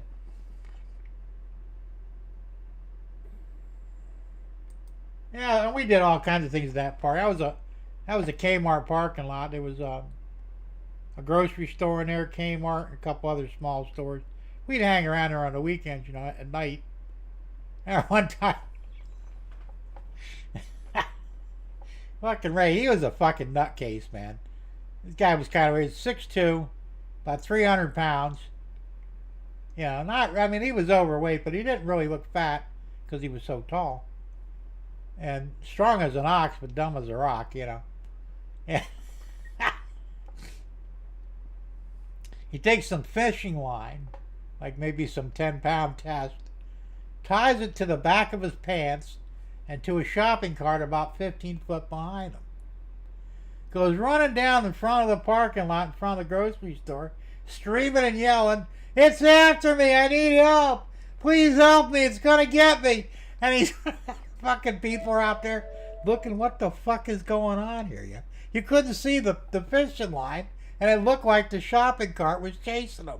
I mean, you had to be there. It was the funniest fucking thing you ever seen, you know? And we never got in trouble for that shit. I mean, today if you did that, you'd probably be going to jail, you know, at least juvie. So, I mean, we had a lot of fun. We did a lot of crazy things, man. We used to have shopping cart races. You'd take a broomstick, and it was actually 2 of them. You'd tie them together like a cross and put a sheet on it. And you'd climb inside the shopping cart and hold it up and wait for the wind to catch it. Well, if it was windy enough, it'd get you going about, 10, 15 miles an hour. It was dangerous as hell because those carts weren't designed for that kind of speed. Plus, you couldn't really steer them. So, we used to go racing across the parking lot, 4 or 5 of us, to see who would win, you know. It was fucking fun, man. Nobody got seriously hurt, but there were some scrapes and bruises and shit. Let's see. DWM Dave says, or better yet, M80s under a coffee can. That got us into making rockets. I remember M80s. We used to get them up north. My cousin used to make them, along with other fireworks, and 4th of July and New Year's Eve, he'd bring over a massive box of fireworks. And he would give them to us, you know. And like I said, things were different back then. I was only, 8, 9 years old, still up north. And my parents would, give me a book of matches. Be careful, have fun. We'd be out in the front yard or the backyard lighting off M80s, ash cans, cherry bombs, all the good shit, And none of us ever lost fingers. Today, you see that more often than not. All right, Gerald, have a good one, man. Thanks for popping in, and be safe, and we'll see you next week.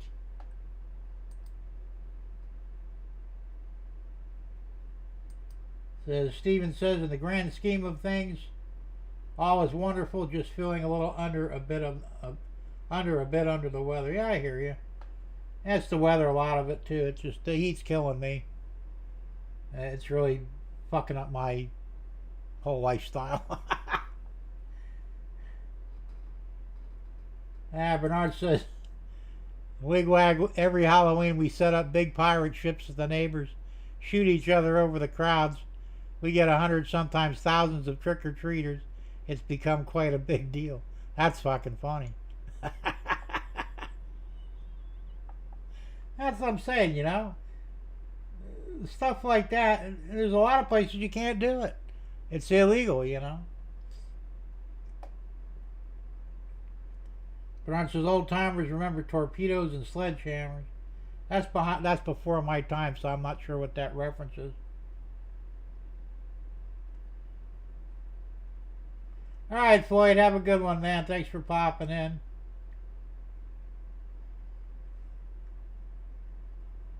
And Steven says, Bernard, a few friends of mine back home in Wisconsin are going through some rough times with historic flooding. One of them lost their house. I can't stop thinking about what they are going through. I know, it sucks, man. And it's happening all over the place. I mean, I don't know what the hell is going on, to be honest with you. Seems like I make a joke about it sometimes, but I really do seriously believe sometimes we are, in fact, in the end times, It just seems like it. Everybody dresses up accordingly. Boom down to Davy Jones' locker with your scurvy dogs. Scurvy dogs, man, scurvy. 5 cases of hairspray each. We have loader, electronic triggers, cannon flames, out 10 to 12 feet. Cool.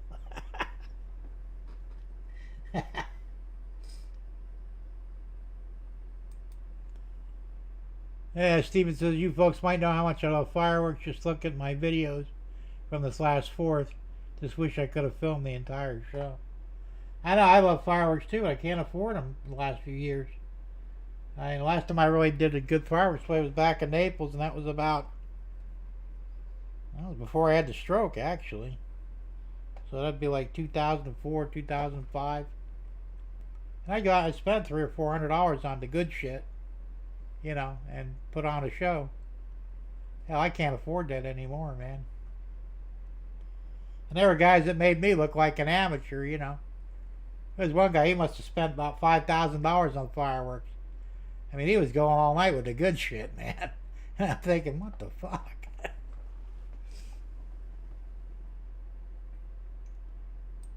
And Steven says, however, I do show how I set up my fireworks shows. There you go. I love doing fireworks shows. I hear you, man. He says, I script the entire show. It's all electronically fired from my phone. Well, that's cool. That's some serious high-tech shit there, man. That's what I'm saying, I just... I mean, kids today, first off, they're stupid. Like I say, every year, 4th of July, New Year, somebody blew up a finger or a hand. It's like, you light it and throw it. Don't sit there and look at it. But you can't fix stupid, and and of course, because of that, there's groups out there that want to ban fireworks because we got to save the stupid from themselves. And I say, you know what? If you're stupid, you're stupid. And it don't matter because you'll find a way to fuck yourself up with or without fireworks. You know, you can't fix stupid. So we shouldn't all have to pay for the stupid ones. They'll solve their own problems eventually. As a rule.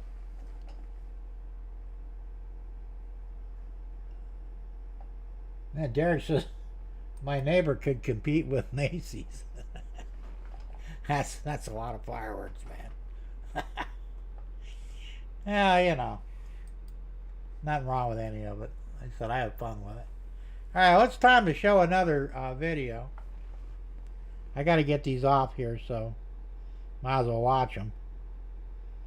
This one's weird. He says, wait till the end, there's a surprise. I haven't figured out what the surprise is. Maybe you guys can figure it out.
I can't understand what he says. I guess that's a surprise. Anyway, let's see who's leaving here. Wigwag, Steven, thanks a lot for popping in. Have a good day tomorrow. Be safe, and we'll see you next week.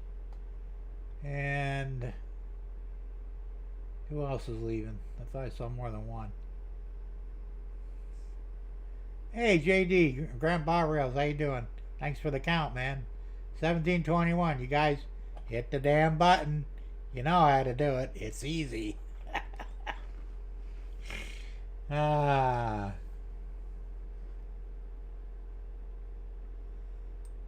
Bernard says, I'm 100% pyro, but it's just been too damn dry to really get a summer show going. But wintertime with snow on the ground and the on, cuz it's on. There you go.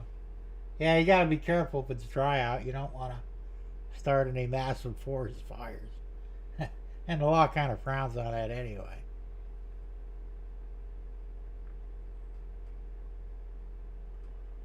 Let's see. Bernard says, got the Winchester like 52 miles an hour. I'm losing internet again. Damn. Damn, all these problems with the internet lately, it's really aggravating. I guess he meant the train going the other way. Could be. I don't know. Like I said, I listened to it like 5 times. I just can't make it out. There's too much track noise to understand what he said. What the fuck, wind is getting in? I know it is. It's weird. Like I said, you know, we get 60-mile-an-hour winds here. You know, like during a thunderstorm or whatever. Well, it's not a hurricane technically. It's not, you know. And even on a dry day, sometimes we'll see 40, 45-mile-an-hour winds. I don't know where the hell it's coming from. It's weird, you know. And then they taunt us with, you know, airing out in the Atlantic. And the winds are up to 45 mile an hour. We got a serious hurricane forming up here. And I'm thinking, that's like an average day of wind over here, you know. I don't know what the hell's going on. Maybe the surprise was no parking sign by the track. I did see that, you know. Owners will be towed at their own expense or something like that, but I don't know. Remember, we're dealing with Thomas More. I'm surprised he's not in here tonight. He's probably busy trying to figure out how to use that spinner that I printed for him. I have no idea.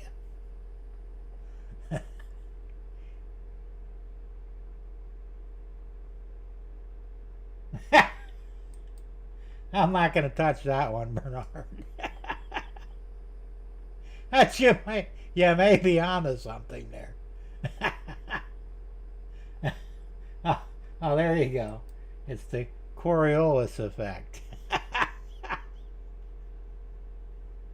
Well, either way, it doesn't sound good. Still funny, though.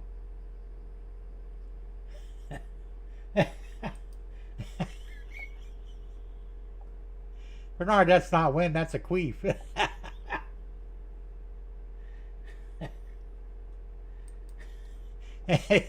I think you're right the first time, Bernard.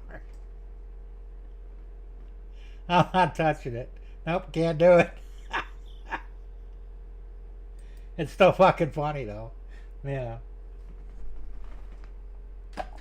What the hell? So, I got one more video to show.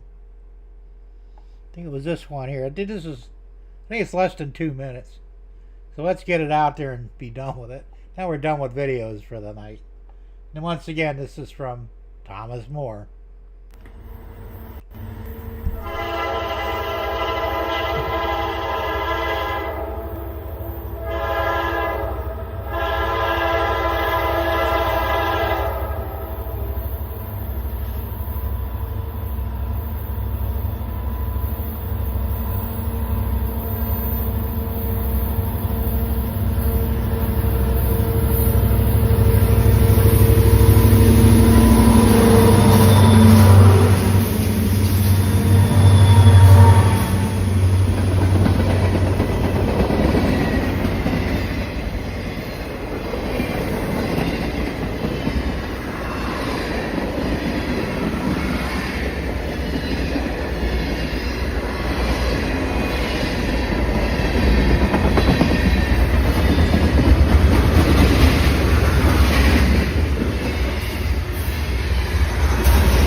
Yeah, sharp and sweet.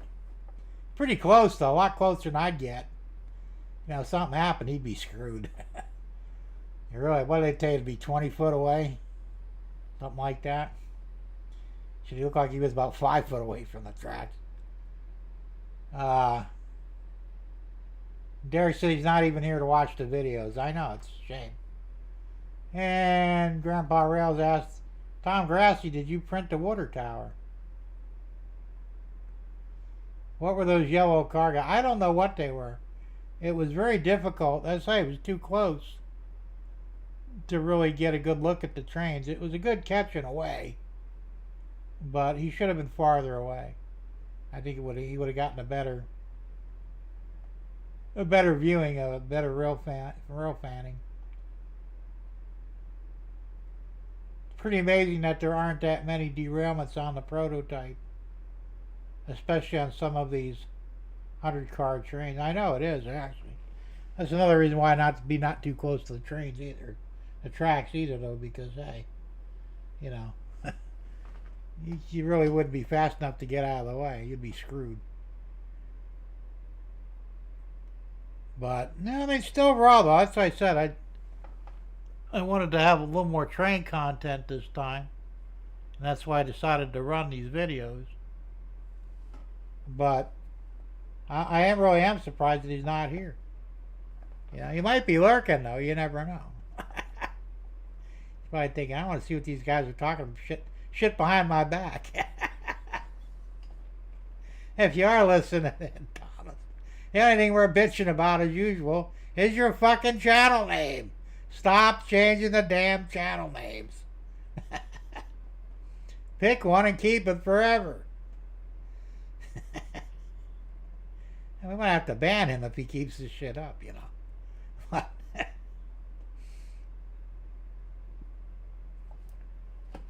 Overall, I mean, they're pretty decent videos, but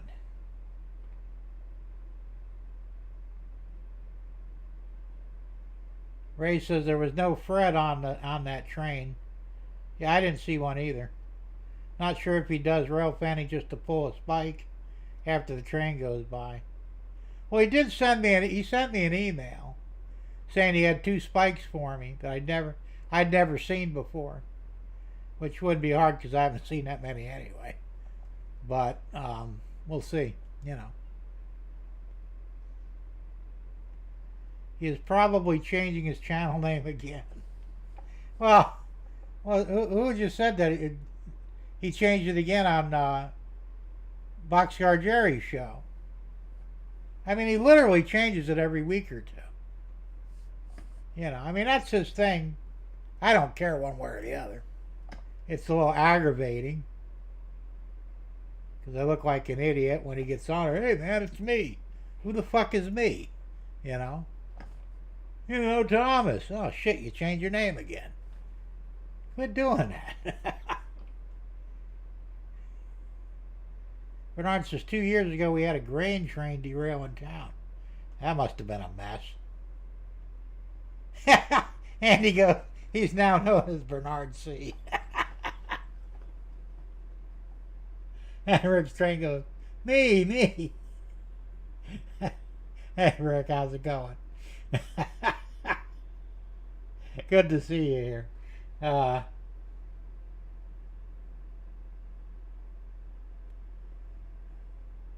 Bernard said, hot dog, that's a hard ride. Yeah, I imagine it would be. Well, that's what I'm saying. I really don't get it, you know. I'm sure he has his reasons. Although, who knows what the fuck they are. I mean, I've had the same name. I just use my own name, you know. And this way people know who it is. I mean, my actual technical channel name is Millennium County Railroad, but I figured it made more sense to use my name and you would know. Well, it must be Millennium County Railroad, you know. But this idea of changing your channel name every couple of weeks, like I said, it's got to fuck up the algorithms. It's got to cost you subscribers one way or the other. And for the rest of us, it just confuses the shit out of you. Rick said it was him that said he changed his name on Boxcar Jerry. I knew it was somebody. I just didn't remember who. What did he change it to? Do you remember?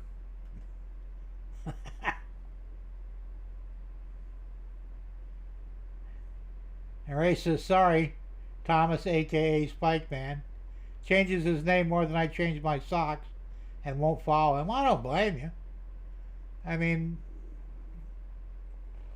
how do you keep up with that, you know? Since I've known him, he's changed his name at least 10 or 11 times.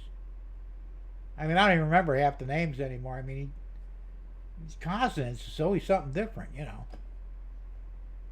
You know, we kind of bitched him out, and he said, well, what would you think I should do? And it's like, I don't remember who it was. Was it Wigwag Man? Well, somebody suggested Spike Man. Maybe it was Hot Dog Andy. I don't remember.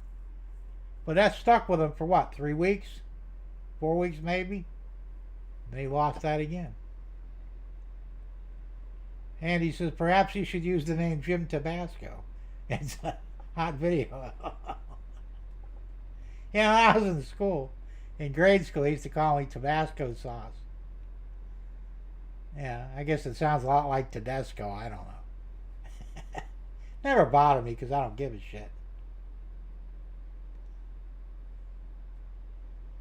JD says, got to take the dog for a walk. Cool. Go for it. Bernard says, I just use my name in case I lost my driver's license. Oh, that's the easiest way, right? And we all know who you are, you know. John says, I can't keep up with the name change. None of us can. I mean, he literally changes his name every few weeks. He's got to stop doing it. Tom Grassi says, I blame YouTube for making changing your channel name too easy to do it. It should require permission from YouTube. And you should be limited.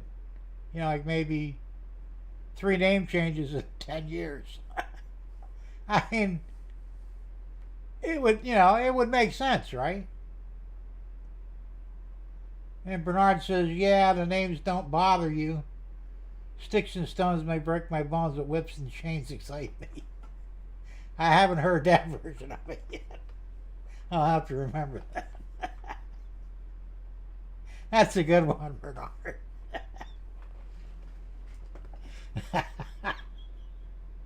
I gotta put that one up there because it's so funny. You know, was it sticks and stones that break my bones, but names will never hurt me? Instead, you got sticks and stones may break my bones, but whips and chains excite me. I love it. That's funny.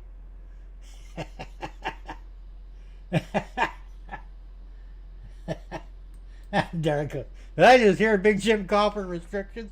No, I mean, yes and no. Honestly, I mean, they make rules over stupid other shit, you know. Why not do that too? As well, I mean, if you're going to throw rules down there, let's throw a name change rule. You know.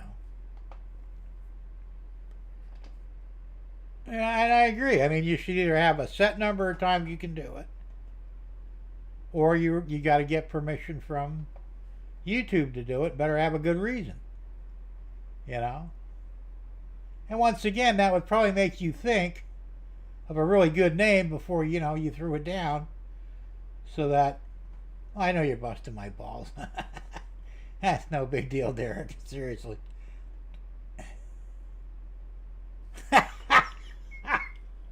That's a good one. Right. Oh crap, Bernard, did you date my ex-wife? That was her favorite saying. No comment.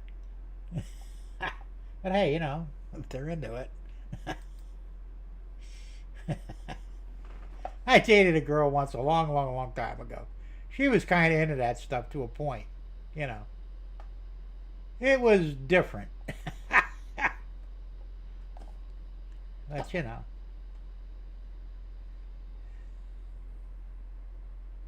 YouTube stopped me calling myself the Wind and Piss Railroad. Didn't they really, Andy? Well, you know why, right? Because of the piss. I mean, if you'd have called yourself the Wind and Tinkle Railroad, they probably wouldn't have cared. But it don't sound right, does it? Sounds better the Wind and Piss Railroad. That's what I'm saying. No, they got stupid rules for stupid shit. But when something really needs to be ruled on, nowhere to be found.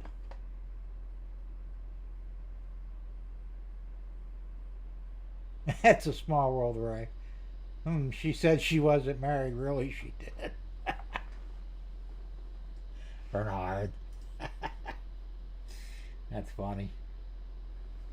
But, I mean, I'm serious. They need to do something. The Wind and Wheelie Railroad. I thought of that first before I came up with the Wind and Tinkle Railroad, but either way, it just doesn't sound right, And he said they didn't, but do you think I'd get away with it? I don't know. You could try it. I mean, the worst they can do is ban you for life, right? Give you a strike for it. I don't know. But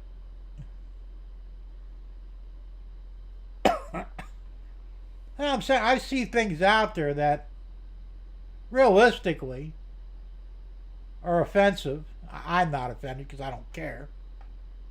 But I could see where other people might get offended. YouTube doesn't say shit, But then there's other things you can't say that don't make sense. And then get you banned or get a strike or whatever. It's just stupid. It makes no sense. But on this thing with the name changes, I think they should establish some sort of a guideline. I mean, the problem is, and like I said, I don't care one way or the other.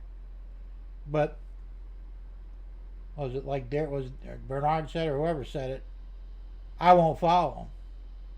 There's no reason to. Because in 2 weeks he's going to change his fucking name again. And then I have to do it all over again. I'm not playing cat and dog. It's just, and that's all it is. But, he's done it so many times that I'm surprised YouTube doesn't step in and say, look, we're seeing you're doing excessive channel name changes. We'd like to ask you why. And, you're going to have to stop doing it.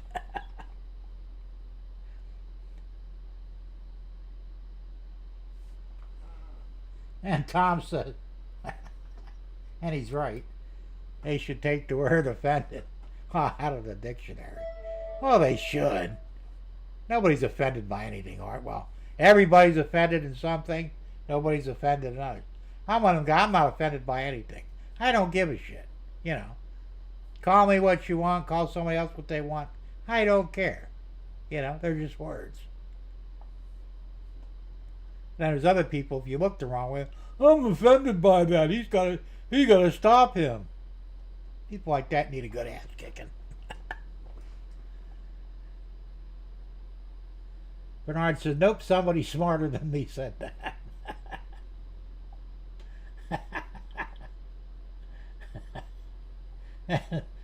No shit, Thomas. Now I know what all those business trips were actually for, to Nevada. There you go. I don't know. Like I said, something has to be done, but I don't think it will be. I imagine if somebody complained, or enough people complained, that YouTube would probably jump in and do something. I'm not going to do it because, like I said, I really don't care. I think it's ignorant and asinine to change your name that many times, but, it's on him. It's not my problem.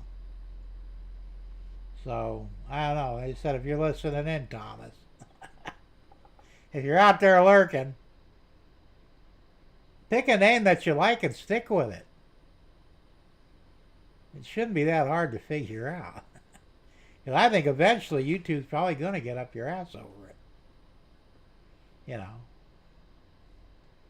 Could be wrong, but then again, it could be right. Who knows? So, what the hell I need a drink, man. Not an alcoholic type, just a drink. I don't really do alcohol anymore, but although sometimes I wonder why. Damn it. Oh yeah, there was something else I wanted to bring up. Do you have any idea what this is? You go, yeah, it's a can, idiot. Well, yeah, it's a can. But it makes a great storage tank. You know, like an oil tank or gasoline tank. And you make them out of these. And every now and then I'll break down and buy a can or two, and because I can't help myself, but I don't use the top on it. But you got to clean out the inside. And you paint it, and I probably should paint them white. Get some decals on them and make some nice, tanks out of them. And they're the perfect size for an HO layout. And I thought that's pretty cool to do that. I painted this one silver, but whether you paint it silver, white, or any other color, decal it up, it'll look pretty good. So if you guys are into, the small cans of Pringles, now you know what to do with the empties. Wait, was that Dwight's tuna can? No, that wasn't Dwight's tuna can. Could have been, though. Of course, I don't know if I'd want a tuna can, empty or otherwise, on my layout. It would start smelling pretty bad after a while. Bernard says kitty-sized chips. Well, no, these are they're the half cans. It's a grab and go. I don't know if you can see that or not. Yeah, grab and go. And they're 53 cents in Winn-Dixie. And every now and then they'll even do a BOGO on it. Buy one, get one. So, like I said, I like Pringles, but they're not good for you. But every now and then I figured I'd pick up a can and I'll kill this in, about an hour. I mean, it's empty now, but I thought instead of just throwing those cans away, I'll paint them up. And they make great oil storage tanks or diesel fuel storage tanks. Anything you want to do with them, really, And they're perfect for HO scale. There you go. I did not know that. Is it? I don't know. It might be. Does it got the mustache there? Oh, yeah, it does. Well, I painted over this one, so I guess I'm in trouble now. Can't tell, though. There's no outline or anything, so...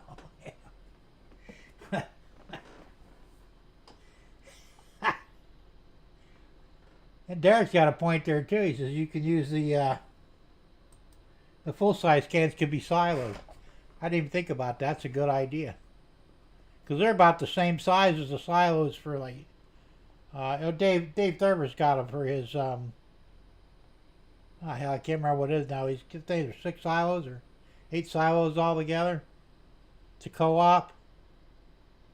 They're perfect for that, man. I didn't even think of that. That's a good idea, Derek.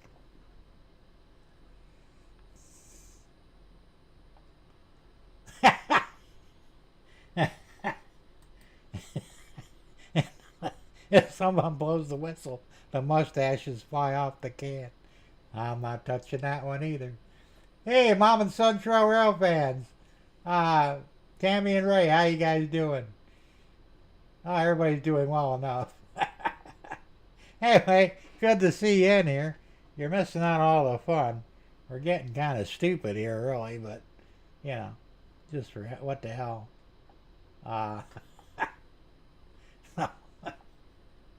I was talking about these Pringle cans, the small ones or the tall ones. The small ones make perfect storage tanks, like diesel fuel, gasoline. You paint them up and you can decal them out and all. And then Derek pointed out the tall ones make great silos. So now we know what to do with our empty Pringles cans. Hey, why not, right? I mean, I could print them, sure, but those half cans are 53 cents. And I get to enjoy the food inside it before I do it. It's kind of a good deal no matter how you look at it. Bernard says, a tip of the hat to the lady in the house. There you go. How you doing anyway? Is your teeth better, Tammy? No more pain, I hope?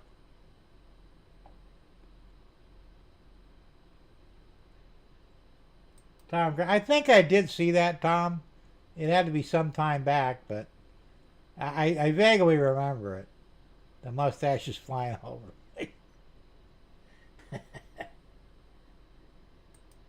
Tammy says I use mini soda can. That'll work too. Yeah, like I said, why not use stuff like that? They come in handy and they look good once you paint them up.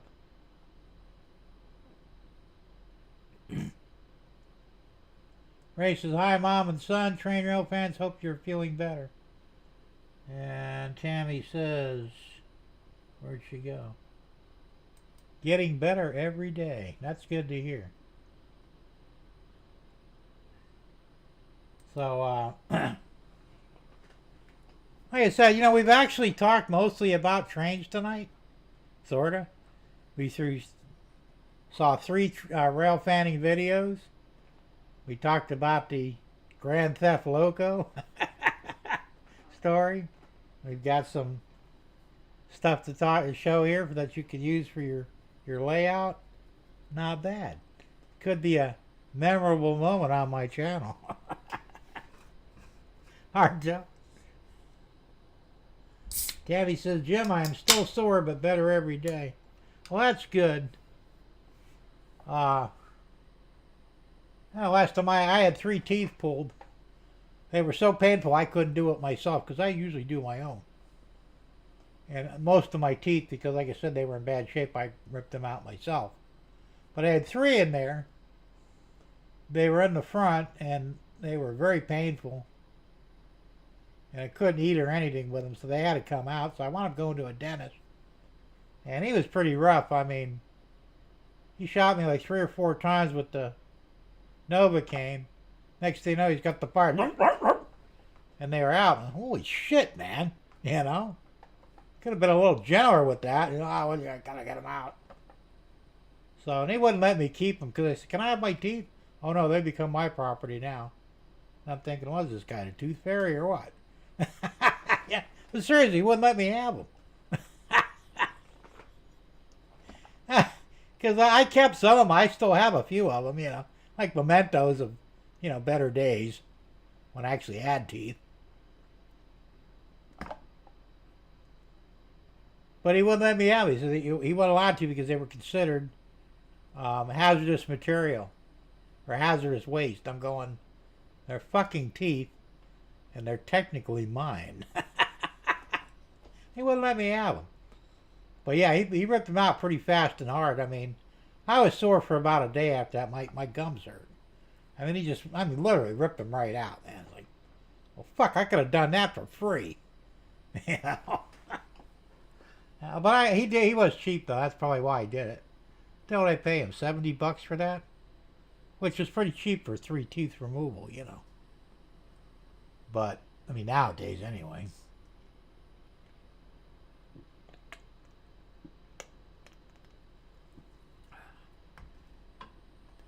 And JD's back. That's cool. Hope your dog enjoyed his walk. Tammy goes, they kept mine to gross out the boys, but it didn't faze them. Now, if you had daughters, that would have fazed them. But, yeah, the boys, guys, we don't care about shit like that, Oh, look, a tooth, cool, Can we wear them as earrings?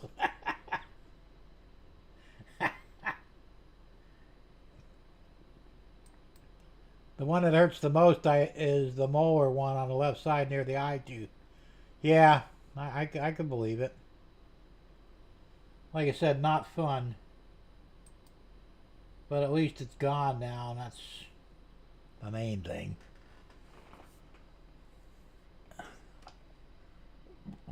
That makes me mad. They let you keep your teeth, and they wouldn't let me keep mine. I should have just grabbed them and threw them in my pocket on the way out, What's he gonna do? Arrest me? Maybe he had a tooth fetish. I don't know. I mean, I don't really consider that hazardous waste,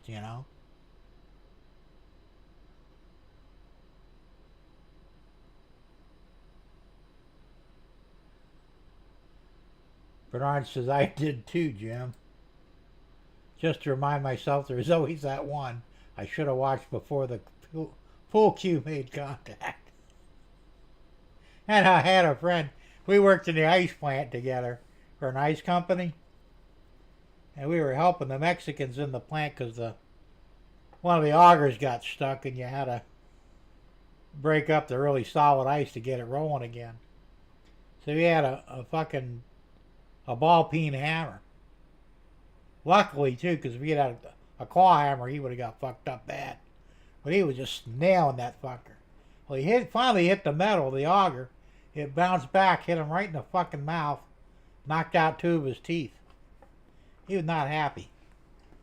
He got false teeth put in, but like a bridge. It was kind of permanent. They wired it in. But yeah, he was mad, but he come up, he son of a bitch, I knocked 2 of my teeth out. That's so Jesus Christ, man. You getting pretty crazy with a fucking hammer, If you go out, it wasn't a claw hammer. You probably ripped half your face off with it, And then Danny goes, I sneezed the other day. I wasn't sure if I was going to pee or shoot the dentures across the room.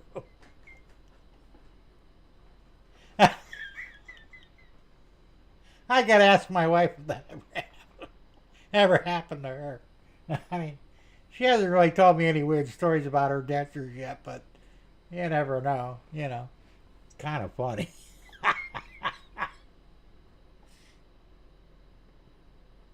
They had one YouTube video. It was a short. And it was an elderly grandmother.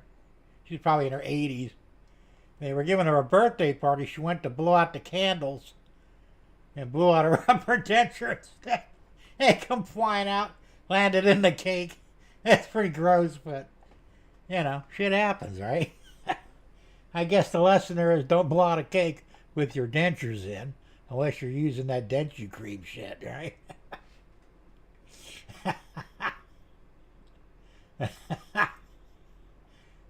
What does Andy say here?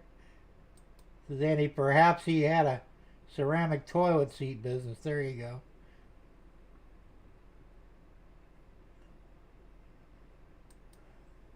I asked Philip if he wants a good kiss to see if he will end up with them. He said he's good.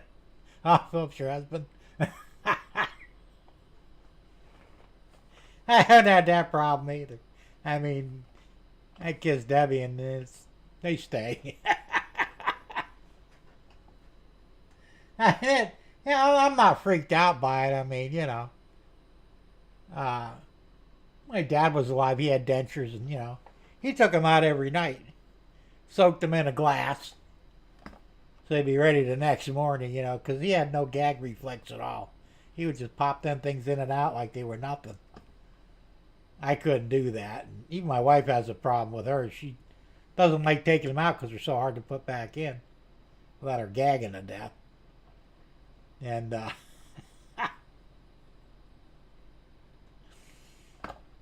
but it's like I said, it doesn't really bother me, some people are really grossed out by seeing dentures. They don't, it just doesn't bother me. I don't know. And Danny goes, I'm having issues saying my S and F, so there goes my favorite words. They're shit and fuck, huh?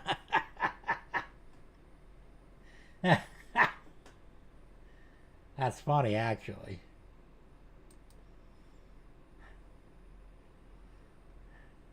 That's the funny thing, too, and I probably should knock wood. I literally have no teeth. I got, like, a broken one here on the top,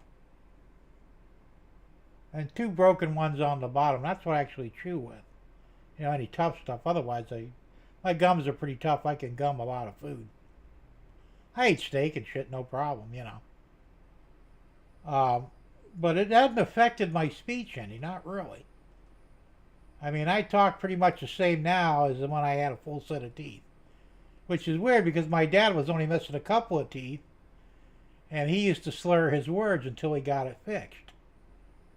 He was missing a corner one, and I think 2 on the side, maybe 1 on the bottom, because, they broke or something, and So he slurred his words a little bit, some of them.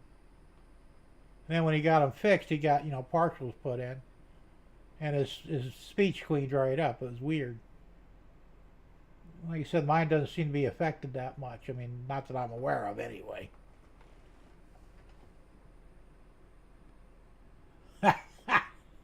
And Derek, fit and suck. Yeah, you're close. You need to swap them letters around a little bit. And Russ goes shish and fuff. That's different.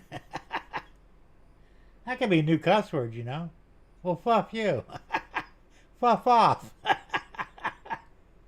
Look, he just shits himself. It could work.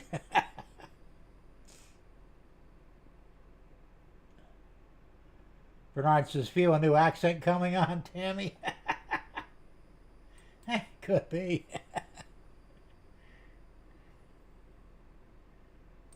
Andy says, I get it, Tammy. It takes a bit of practice. Tammy goes, absolutely. Guys, my favorite words. The other thing I have to be careful with, hot food, because I don't feel it. I wondered about that myself. Well, my wife probably brought it up too. Because, unless it hit your lips or your tongue, you really wouldn't know. And if your tongue is not sensitive to heat and you swallowed that, you'd know about it pretty quick as it burns down your throat into your belly. So, I don't know, it's a good question, though. And Andy says, just say cock off. It's easier to say. I don't know, it doesn't sound right, though, man. But my point is, you can make any word a cuss word.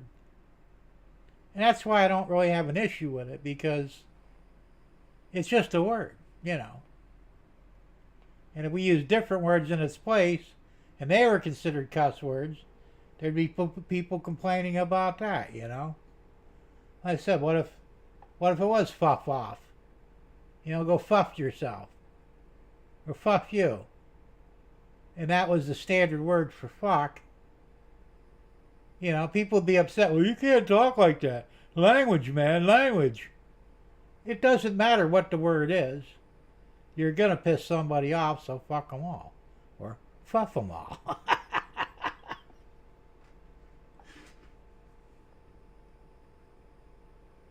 And Bernard, I would not know what language it would be called. Well, that's a good point. I don't know. Like I said, it is what it is.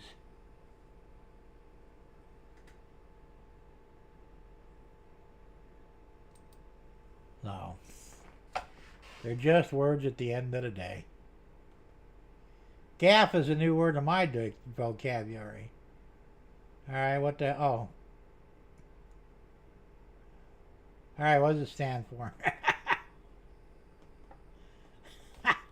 I got some ideas, but I'm not sure.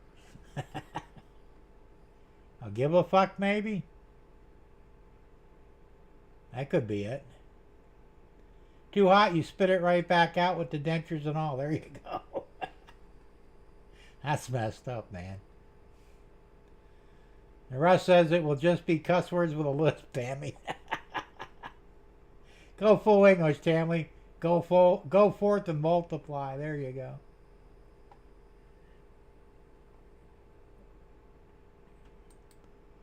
Tammy goes, it's still swollen, and when I smile, looks like I had a stroke. Ooh, bad joke there, man. I know what you're saying now. And Russ goes, let's talk about airplanes and diarrhea, Jim. Let's not say we did. I did call it right then, right, Ray? Give a fuck. That's what I thought. I still got it up here a little bit,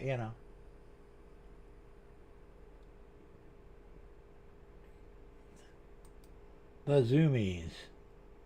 My dogs get the zoomies every now and then.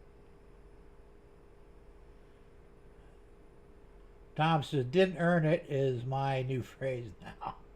That's a good one. Not sure what you would apply it to, but, you know. I guess there's a lot of different ways you could use it, though. No, why not? I don't give a fuck. There we go, DGAF. And Tammy says, sorry, guy, didn't mean to take over the chat. Hey, take it over as much as you want. We're enjoying this. You know, there's no rules here. Somebody's got something to say, go on, say it, man. We're all in on it, trust me. Pilot, proficient in love and other things. There you go. That's a different one. Raymond says, I'm unapologetically me. I don't gaff about what others think of me. There you go.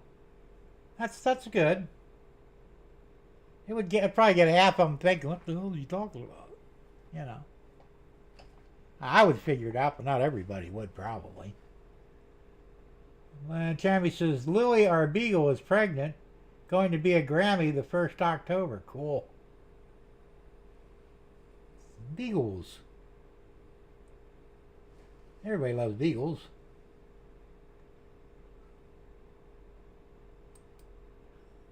Rest said, I had the zoomies when I was on Metformin. Yeah, I was on Metformin in the beginning, and I got off it because I didn't like it. And I read up on it, I liked it even less. But and that was one of the side effects, was getting the shits. I didn't get them, you know. Matter of fact, they didn't really do much for me at all. It didn't help my diabetes at all. That's why I asked for insulin. I said, you know, insulin I trust, Metformin not so much.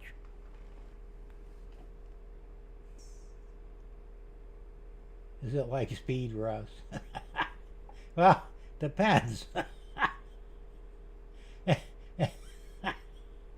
you got explosive diarrhea, yeah, you better get some speed going.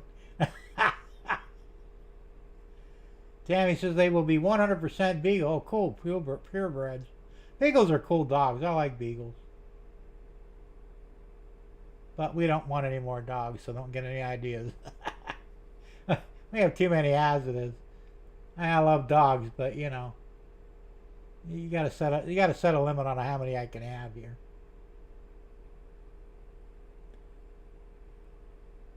That's that fit tick judge.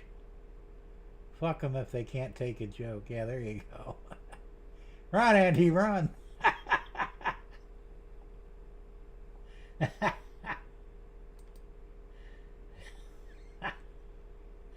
One time, we were idiots when we were kids too.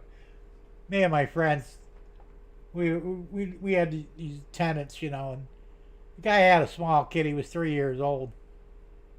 And I don't know what, I mean, I didn't really approve of it, but they gave him some X-Lax, put it in a sandwich. A 3-year-old. That kid had the shits, I mean, everywhere. And his dad, he didn't know what the fuck was going on. He come out the next day, I don't know what that boy ate, man, but he shit everywhere, man. We're trying to keep a straight face, you know, because he had no, I mean, if he'd have found out what, you know, we had anything to do with that, we'd all got our asses kicked. But it was still funny, I mean, you know. A laxative then, yes, absolutely.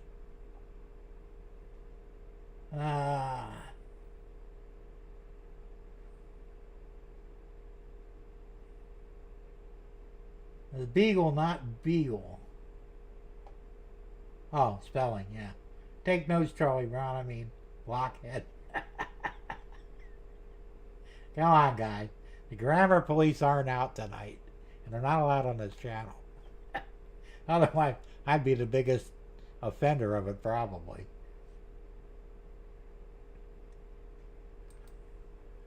I haven't had teeth for 15 years. Sometimes people think I say something other than what I said. Others think I am a drunk or on drugs when talking. Yes, I talk funny. and sometimes don't make sense. Yeah, well, I think different people are affected differently on things. Like I said, my speech really hasn't changed at all that I'm aware of, or nobody else is saying anything either, since I lost most of my teeth. You know, my wife says, she says, when you lose all your teeth, you'll have a hard time closing your mouth, and I'm thinking, why? You know. Now, that's what I look like. If I actually get my top gum to hit my bottom gum, there's still a little gap there, but not much. But I look stupid. But normally I look like my mouth is closed normally, like now. And the mustache hides the fact that I don't have teeth, I think. So, very, very rare does anybody ever say anything to me. I mean, I don't know if they say it out of respect or fear or whatever. I don't care. Like I said, don't assume that I'm a crack addict because I've never touched the stuff. But, crack addicts, they tend to lose their teeth. Something about the crack destroys their teeth, and that's fine for them, but that's not what my problem was. So it was not even the runs, Jim. It was the unpredictability of the runs. Not knowing when it would happen, that forming as rat poison, in my opinion. Well, it might as well be. And one of the problems with it, the main reason I got off it, other than the fact that it really didn't work, was it causes amputation, something that's not widely known, but is in fact the truth. If you're on it long enough, you'll wind up losing your limbs. And I'm thinking, fuck that shit, man. So when I found out, I said, you know what? Give me insulin. And they said, you can't shoot yourself with a needle. Why the fuck not? Because you just can't do it. Well, drug addicts can do it, and I'm not a drug addict, but if they can do it, I should be able to as well, And I knew I could because, I had a girlfriend, she was older than me, and every week I had to give her a B12 shot in her ass, So that was no big deal. I was used to doing that. And years prior to that, when I first got married, our tenants, a young couple, he was a heroin addict because his wife was a true nymphomaniac. Kid you not. And in order to keep up with her, or attempt to, he started doing heroin, and he got so bad he couldn't shoot himself up. So he'd ask me if I'd do it for him. I said, want me to stick a needle in your arm? Yeah, go ahead. It's easy. I learned how to do it, and I've never had a problem with it. I put IVs in myself. I know how to do it. It's not that big of a deal. That's why I said, I laughed at the doctor. He said, well, you can't give yourself an insulin shot. Fuck you, I can't. Give me the damn needle. I'll show you how I can do it. But it's crazy.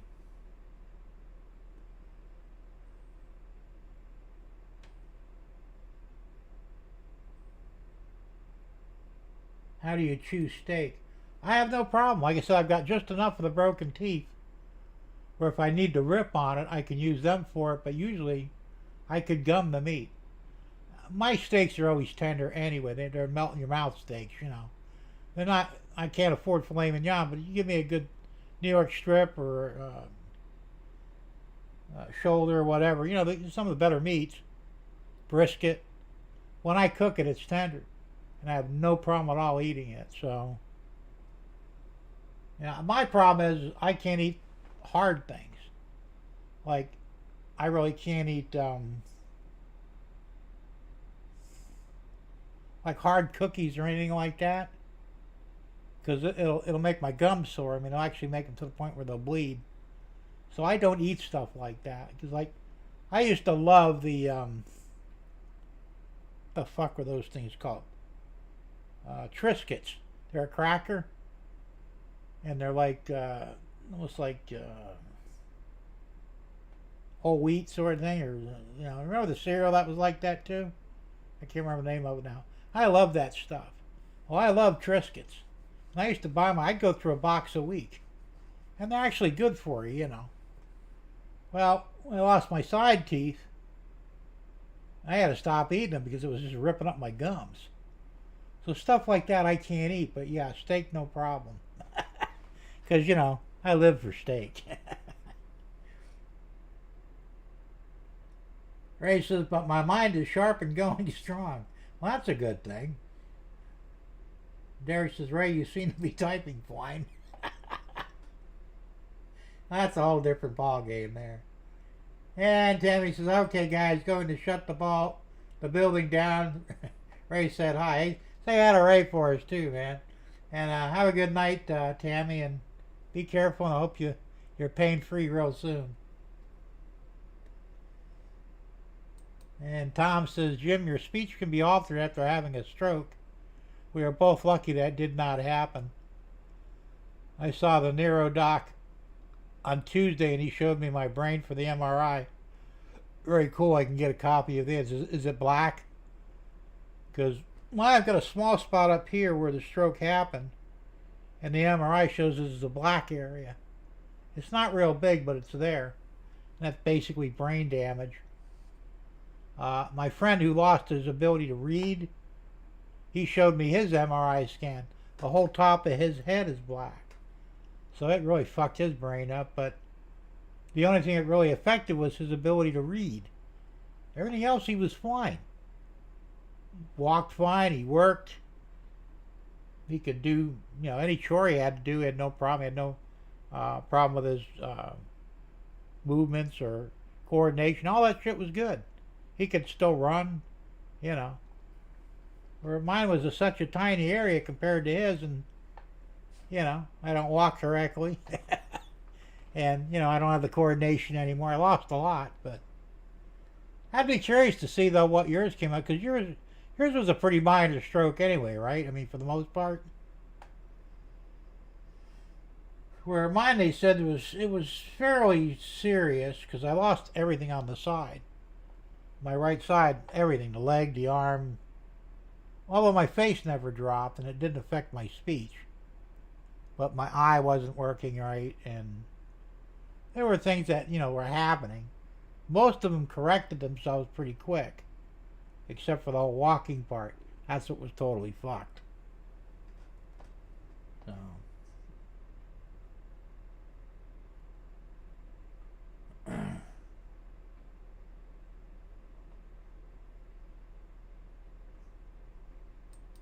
Oh, absolutely. I mean, Tom, you got lucky for sure. So did I, for that matter. But strokes are serious. They could fuck you up permanently. I mean, I remember right after I had my stroke, it seemed like I was running into a lot of other stroke victims, and I remember I was in a gas station filling up the car. I went inside to pay for the gas, and there was a young lady in there. She probably was only early mid-20s. She was in a wheelchair, and I was talking to her, and she says, yeah, she couldn't talk very well, but I had a stroke. I'm paralyzed from the neck down, and like, oh, fuck, man. I said, I had a stroke too, but I only lost some of the right, and most of it's coming back, but I said, I pray that you'll get better. I'm sure, I don't know if she did or not. I never saw her again after that, but so, I mean, it could be bad, and some people die when they have strokes, And I think when I was in the hospital, I looked at the doctor and I said, am I going to die or not? I wasn't afraid, but I was kind of curious. I mean, is this it for me, or what's going down? So I could kind of mentally prepare myself for it. He said, "No, if you ain't dead yet, you won't be." I said, "All right, that's good to know." And they didn't even know I was having a stroke yet. I mean, I knew I was having a stroke, but they weren't. They were unsure, because I was demanding the clot shot, that breaks up the blood clot. And he says, "Give me the damn shot." And he says, "Well, if you had an aneurysm, it will kill you." And I'm going, "Well, I'm dead already. Just give me the shot anyway." I mean, that was my attitude toward it, because I'm thinking, do I want to go through life with half a body? That's going to suck, because I didn't know. Because at the time, there was nothing. I mean, I had no feeling. Literally paralyzed on my right side. I couldn't move my hands, fingers, toes, feet, anything. So I'm thinking, fuck, I'm already dead. So just give me the damn shot. If it kills me, then it kills me. And they wouldn't do it because, well, what if you had an aneurysm? I said, I don't think I had an aneurysm because I'm feeling pain in my head. If I had an aneurysm, it wouldn't be painful. Well, you ain't a doctor. I says, well, you ain't me. Give me the damn shot. They wouldn't do it. It took them 4.5 hours to determine I had a blood clot stroke. I knew it when I went in there. But you only have a 3-hour window. After 3 hours, the shot don't do anything. If they'd listened to me, I probably wouldn't have suffered it. I mean, I would have been probably like Tom and got through it because I think he had the shot. But, you know, the hospital I was in, they were a bunch of jackasses, so I should have sued them. Bernard says, well, my friends, I got to move some equipment around. Bullshit. I bend shit when I can't see a lot of things I can do by braille.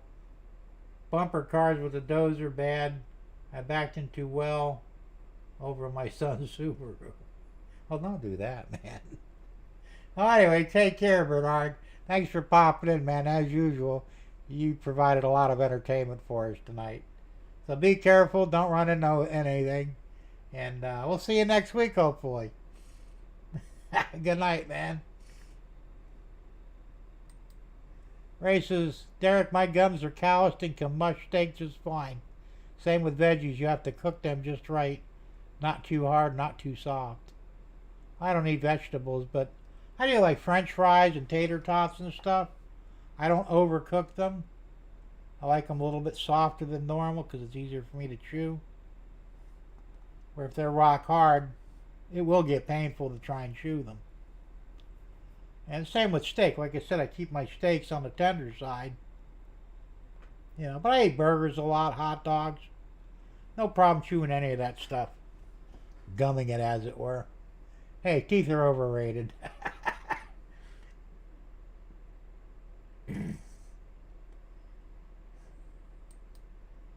Tom says, Jim, the MRI showed a white spot. It was on the left side. And I am a right side brain guy, so I was lucky. I don't need that arty-farty side of the brain. It's white, though. Oh, that's weird. Usually it's black, but hey. Well, they might have reversed the image, too. But that does, as far as I can tell, that indicates some brain death. But they say over time, your brain can repair itself, but it takes a long time. It also rewire or remap itself, too. That has not happened with me yet, maybe because I'm not trying hard enough, but I had another guy that I knew, a friend's ex-husband.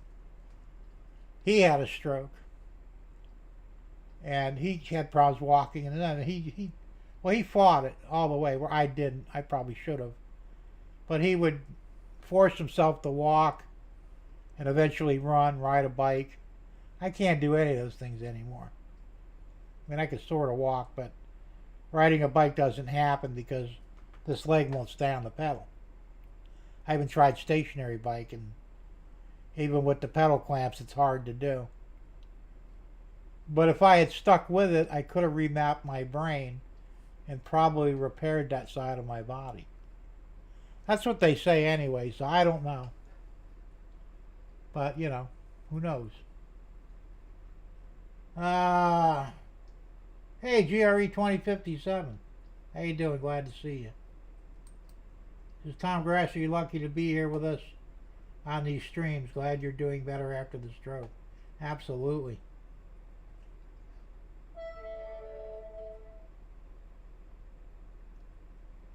And Derek asked him what layout he's working on. He says, working on a vital route in my train simulator. Send me an email. We can chat there. Cool.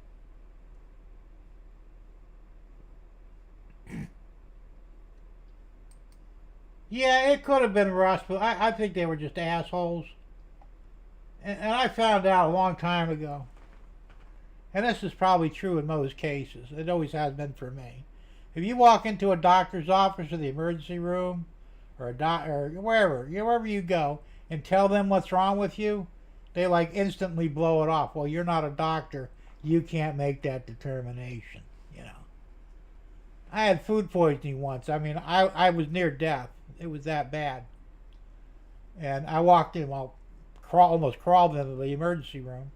Told them I had food poisoning, what I thought it was, what I had to eat. I said, pump my stomach. Simple procedure. And it would have fixed a lot. Oh, well, we can't do that. We don't know if you got food poisoning. You might have just ate something that didn't agree with you. Isn't that the same as food poisoning? Well, they didn't do it. They ran all these tests, and after like 2 hours of sitting around, well, you'll be fine. Just drink clear water. You'll be fine in the morning. Well, I wasn't. And I had to be carried in the hospital the next day because I couldn't walk. I hadn't slept in like 40 hours. I couldn't sit. I couldn't lay down. I couldn't stand. I was in total agony, And when I get like that, I want to hurt people. Seriously. I don't know what it is, but, So my dad actually carried me into the emergency room, and the same doctor was there. And I grabbed that fucker by the neck, and I said, motherfucker, there's something wrong with me. You find it and you fix it, or so help me God, I will take you with me. I was mad. I wanted to break his fucking neck, And he's like, you need to calm down, Mr. Tedesco. We'll run some tests. We'll find out what it is. They ran the same exact test they did the first time. They come in, well, you got a severe case of food poisoning. You almost died. So they gave me some antibiotics, Actually, they gave me an antibiotic drip. And I says, well, what can you give me for the pain? Well, you can't take anything orally. Well, then give me a shot of something. I'm in agony here. I want to hurt people. You got to do something about the pain. It was really severe, We can give you a shot of morphine. I said, well, damn it, get it out, I never had morphine before. I wasn't looking to get high. I just wanted to get rid of the pain. He said, well, you're going to have to pay for it up front. They charged me $80 fucking for a shot of fucking morphine. I had the money and I paid it. I didn't care. And literally 30 seconds after they gave me the shot, I wasn't feeling no pain at all. But I had so many problems after that. I had constant indigestion and heartburn and everything else for years. And actually almost a year later, I went to see my son's mother, who lived up in North Carolina. She was working for a doctor, and I says, hey, do me a favor. Can you set me an appointment with your boss? I want to have him look at my stomach. And because she knew about the food poisoning, she said, you still have a problem. I said, I want him to look at it, figure out what the hell's going on. So I went up there like a month later, and we did some tests and stuff, and he says, because I told him what happened, how it went down and all. He says, the problem is, he says, first they waited too long to treat you. They didn't give you enough antibiotic. And it should have given you twice the length and twice the strength of the antibiotic, because what you've got is, it's temporary, it won't last forever. But you've got a lot of damage to your intestinal tract. Hey, you gotta be fucking kidding me. That's what I said. They won't listen to you. You go in there and tell them what you think it is, they will do everything they can to prove you wrong. But they ask you, well, what's wrong with you? Well, I had a stroke. Well, how do you know that? Because I fucking know. And, he said that the neurologist, he says, well, we don't know that you had a stroke. I know I had a stroke. I had all the symptoms of the stroke. I lost my right side, I fell twice because I lost my balance from the stroke. That's when I started having it. And I says, I got my son to take me home. I'm hoping it would get better. And it got worse when I got home, so I called an ambulance. They brought me up here. So I was still within the 3-hour window. I knew about the shot, and I think that's what pissed him off. And I said, just give me the damn shot. He says, well, we don't know that you're having a blood clot. I said, I'm having a fucking blood clot. And I pointed. It was right here. And you can't feel it. How many fucking strokes did you have, moron? Well, none. Then shut the fuck up. I know what I'm talking about.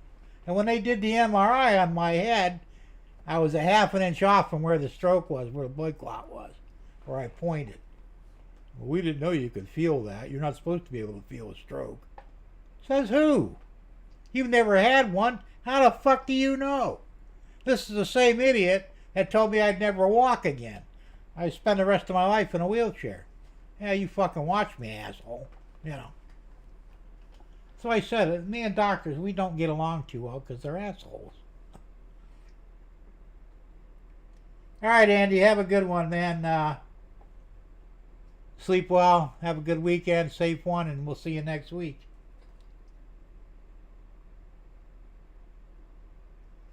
Sounds like Bernard is tearing some shit up.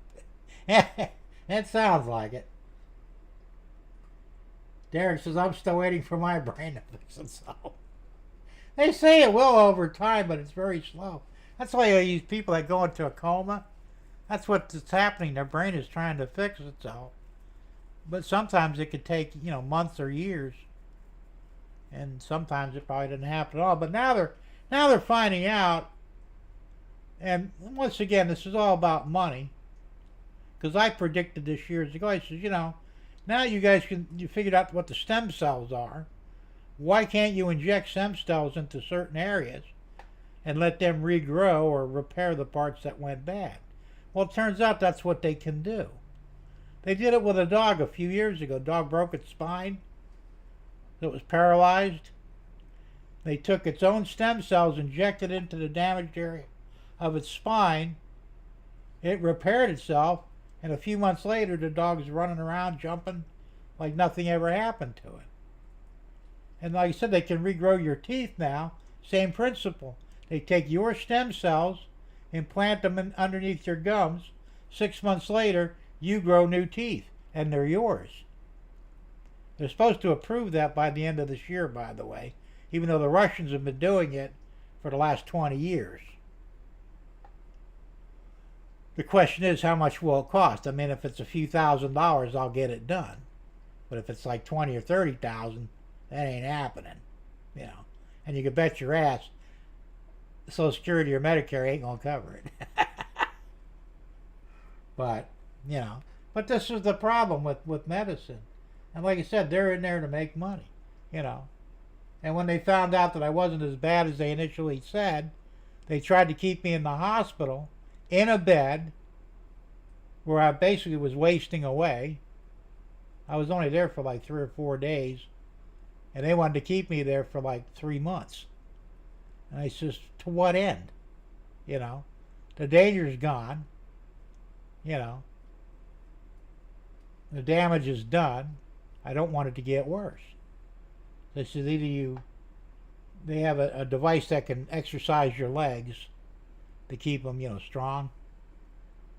Either you give me that device and let me use it every day, or I'm leaving.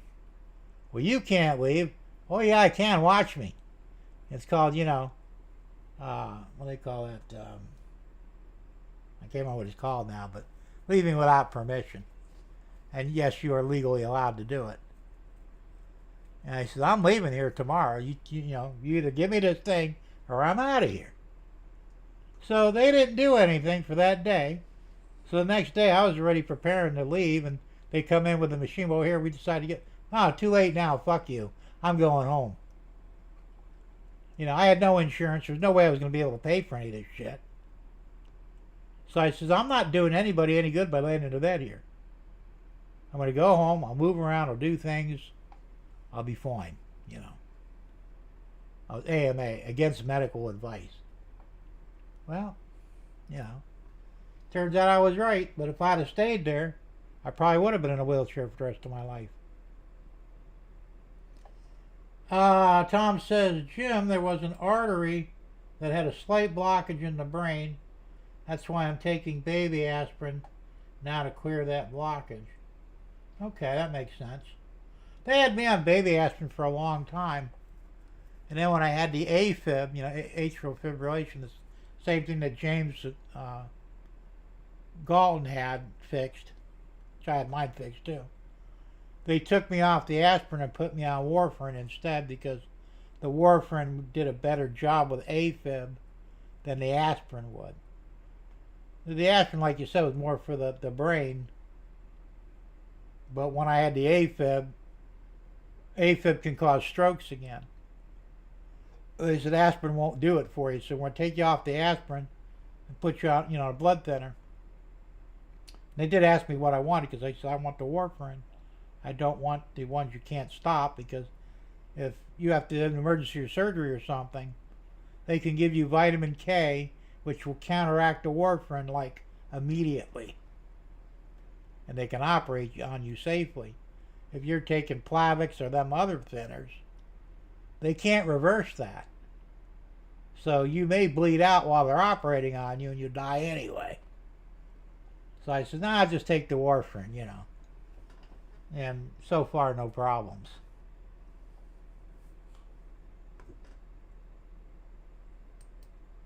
Derek says, you must have 5,000 in test first. Then you can tell us what's wrong. Yeah, you're probably right. Of course, it's a lot more than that. Shit, that MRI they gave me, I think that was like $6,000.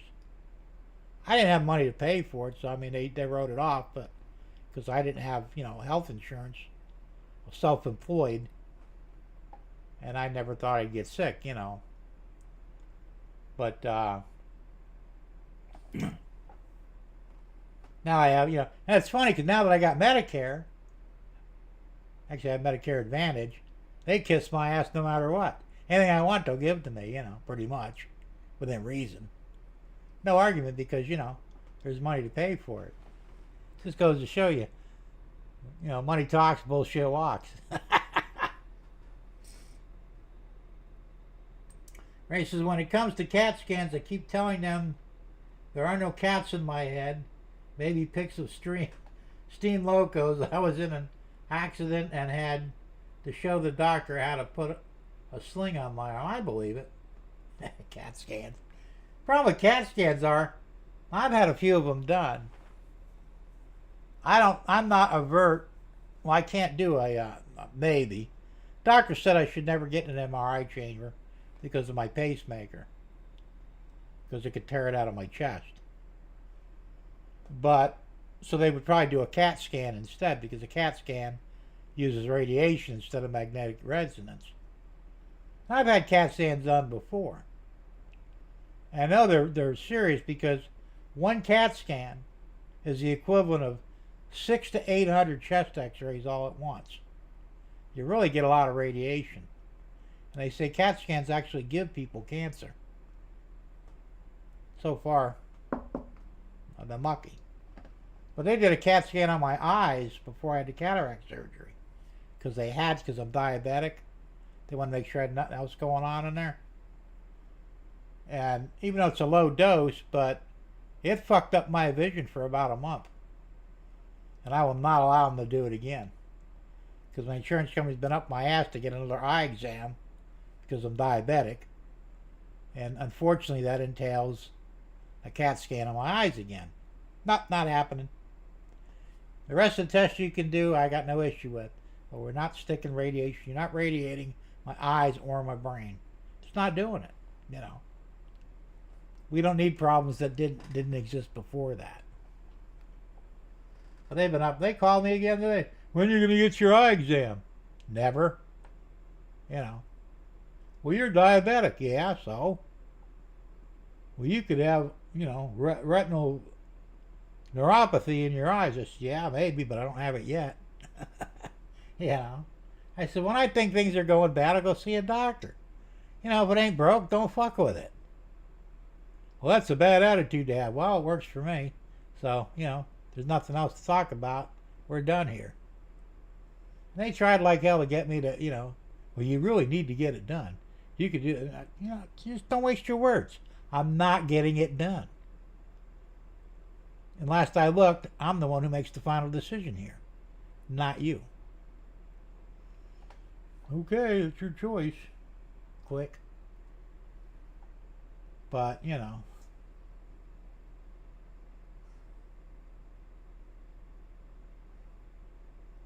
Derek says, Thomas, I'm really happy for you that it wasn't worse than it will dissolve. Absolutely. There says my luck, the stem cells would grow into a clot. No, they don't do that. I guess it could though, who knows? Derry says, how does it know to become a tooth and not just a gum? And I always ask that too, and they don't even know that. They says it just knows. Depending where you put it, it will know what to do. It's weird. But hey, you know. That's that old saying, don't look a gift horse in the mouth. If it works, it works. Who cares how? Or a tongue. AMA, yeah, somebody got it. There you go, Russ. Against the medical advice. I've left the hospital. I don't know how many times I've gone AMA, you know, because I just don't play that shit, man. You know. One time I thought I was having a heart attack. I went to the ER just many years ago. I was too young really to have one, but you never know. I mean, I had all the symptoms.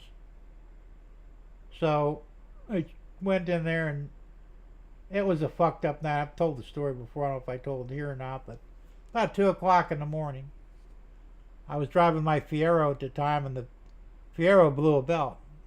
I was close to my shop, so I said, well, I don't have time to fix it. I don't want to anyway.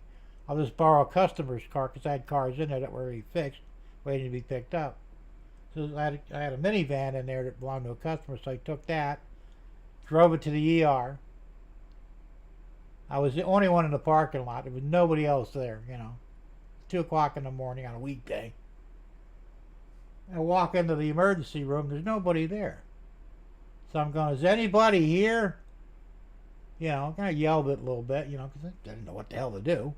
You can't walk just through, you know, the inner doors, because you can't open them from the outside. So this fucking fat-ass fucking security guard marching out there. There's something you need. This is the emergency room, isn't it? Yeah, what's your problem? Well, can I see a doctor? So, and I was fairly nice about it, you know. Hey, he opens up the door and screams, I need a doctor for this guy who thinks there's something wrong with him out here. I fucking lost it, you know. I was already hurting. I wanted to hurt somebody anyway.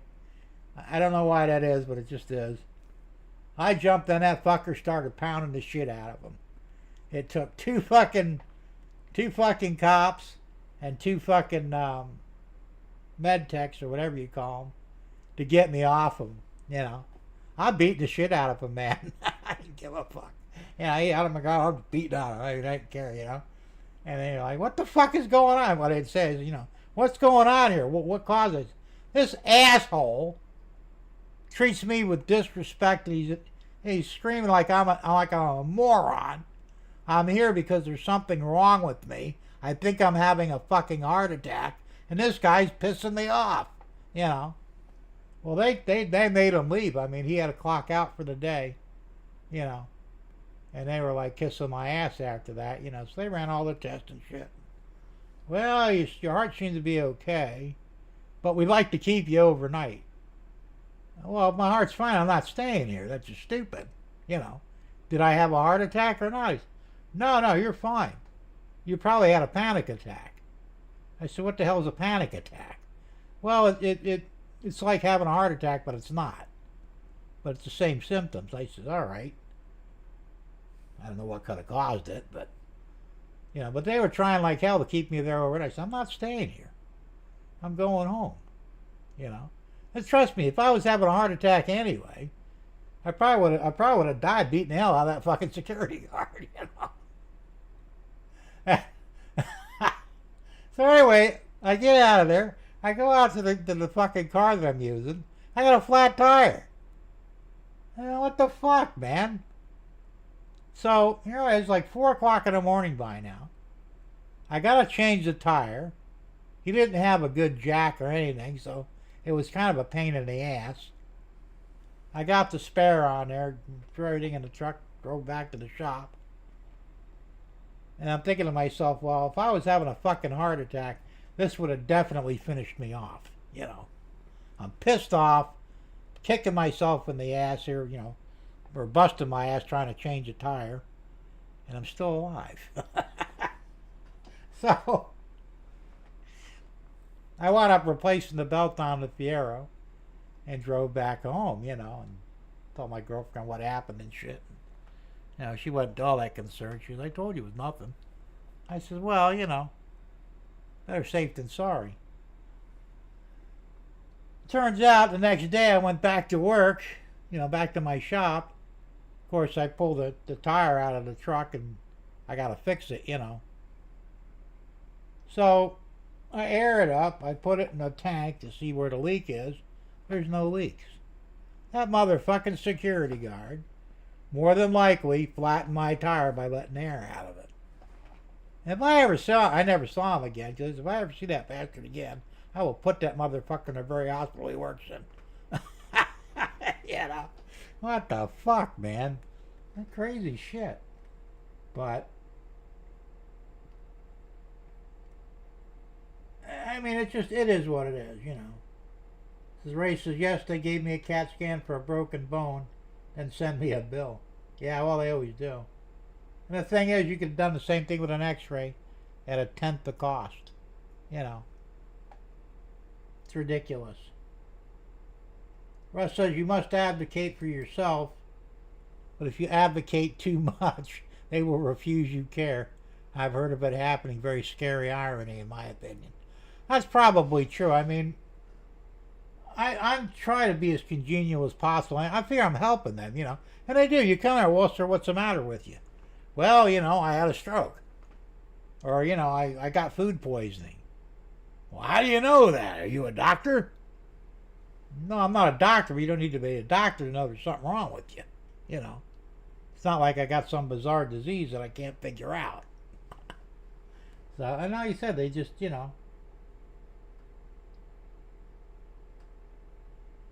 Tom says, Jim, my MRI cost $14,000.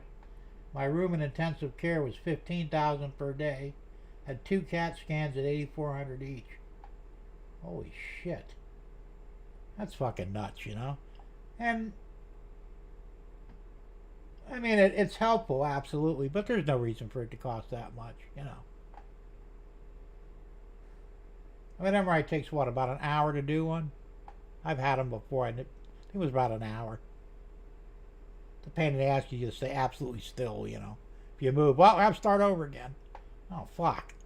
Why don't you just knock me out when you do this shit? Then I won't have a muscle twitch or anything, But I think I've had 3 MRIs and probably 5 or 6 CAT scans in my life, for different things. When my gallbladder started fucking up, they put me in the MRI chamber backwards, feet first, and just did the MRI on my belly to see the gallbladder. And not satisfied with that, after that they determined it wasn't working right. So I went back another time that they put this. It was the weirdest thing. You had to sit for 4 hours, lay for 4 hours, and it looked like a big steel plate that was about maybe a foot thick, and it was huge. It was suspended over you, and it was some sort of a scanner that would monitor, because they had to pump you full of dye first, and it would monitor your gallbladder, whether it was working or not. And that was the longest 4 hours of my life, man. And I'm thinking, boy, if this thing falls, I'll be crushed, It looked heavy, but and I don't know what the hell that cost. I had insurance by that point, Medicare and all that. So I mean, I'm sure it wasn't cheap. I mean, the AFAB, they have $45,000 for a 45-minute procedure. That's $1,000 a minute. I'm thinking, boy, I'm in the wrong fucking trade. Hey, Reggie Stroud, how you doing, Reggie? Good to see you here. Ray says, yes, Russ, but when you drive yourself to the hospital and they put you through all these stupid tests, it makes no sense when I have to show a doctor how to put on an arm sling and send me a friggin' bill. I agree. That's what I'm saying. And a lot of times the doctors really are. I went in the emergency room for something once, and they wanted to put an IV in me. I think to draw blood, maybe. I don't remember what it was for, but did the left one, and they put it right here in the wrist. And this fucking nurse, she must have stuck me about 10 times. Couldn't find the vein. There's fucking blood everywhere. I finally got pissed off. Says, I think I could do a better job of this. And I pulled it away from her. Stuck it right in. I said, why couldn't you do this? Well, you're not allowed to do that, sir. But I did it, didn't I? It's there, so don't fuck with it, you know. I said, you need to go back to school and learn how to insert an IV and clean up all this fucking blood while you're at. There was literally blood everywhere. Running down the bed, all over my arm, my side, on the floor. Yeah, I probably lost half a pint. I mean, what the fuck, you know? But they said, well, you can't do that, sir. Well, too late, I already did it, you know. And I have a rule. If you're going to insert an IV, I mean, you get 2 shots and that's it. If you can't do it by the second time, I do it, you know. And I've only had to do that a few times, but I don't care, you know. Tom says, my MRI was only 20 minutes. Well, that was pretty quick. Mine was an hour, which really sucked. I wonder why the difference, but maybe it was. I don't know. Maybe I'm wrong. I don't know. And I could have sworn somebody told me it was an hour. I know I was in there forever, it seemed like. Ray says, it may not be a wise decision if you have dental crowns. That's true. Well, that's what I'm saying. Any metal in your body, you have to be careful of. And when I got the pacemaker, they told me you cannot go into an MRI. Because they wanted to give me an MRI afterwards. I don't remember why, but I said, no, you can't do that. Why not? I said, because I have a pacemaker. Well, we'll just use low power. And no, you're not using any power. We're not taking that chance.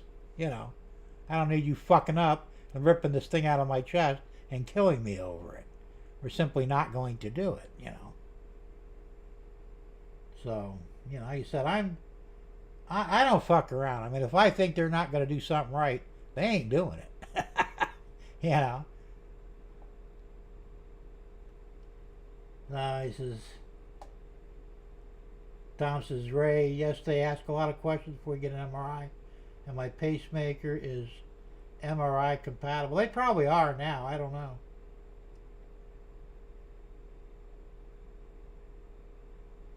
Ray says, or Tom says, Ray, I drove to the heart doctor with a heart rate of only 20. Holy shit, so when are you even awake? That's not much, man. It's not good. Tom said, Jim, maybe you had to wait for someone else for your... maybe, I don't know. It was a long time ago, and, you know, some years back, and I'm sure my memory's not that clear on it. But, you know, either way, I mean, but still, it's just...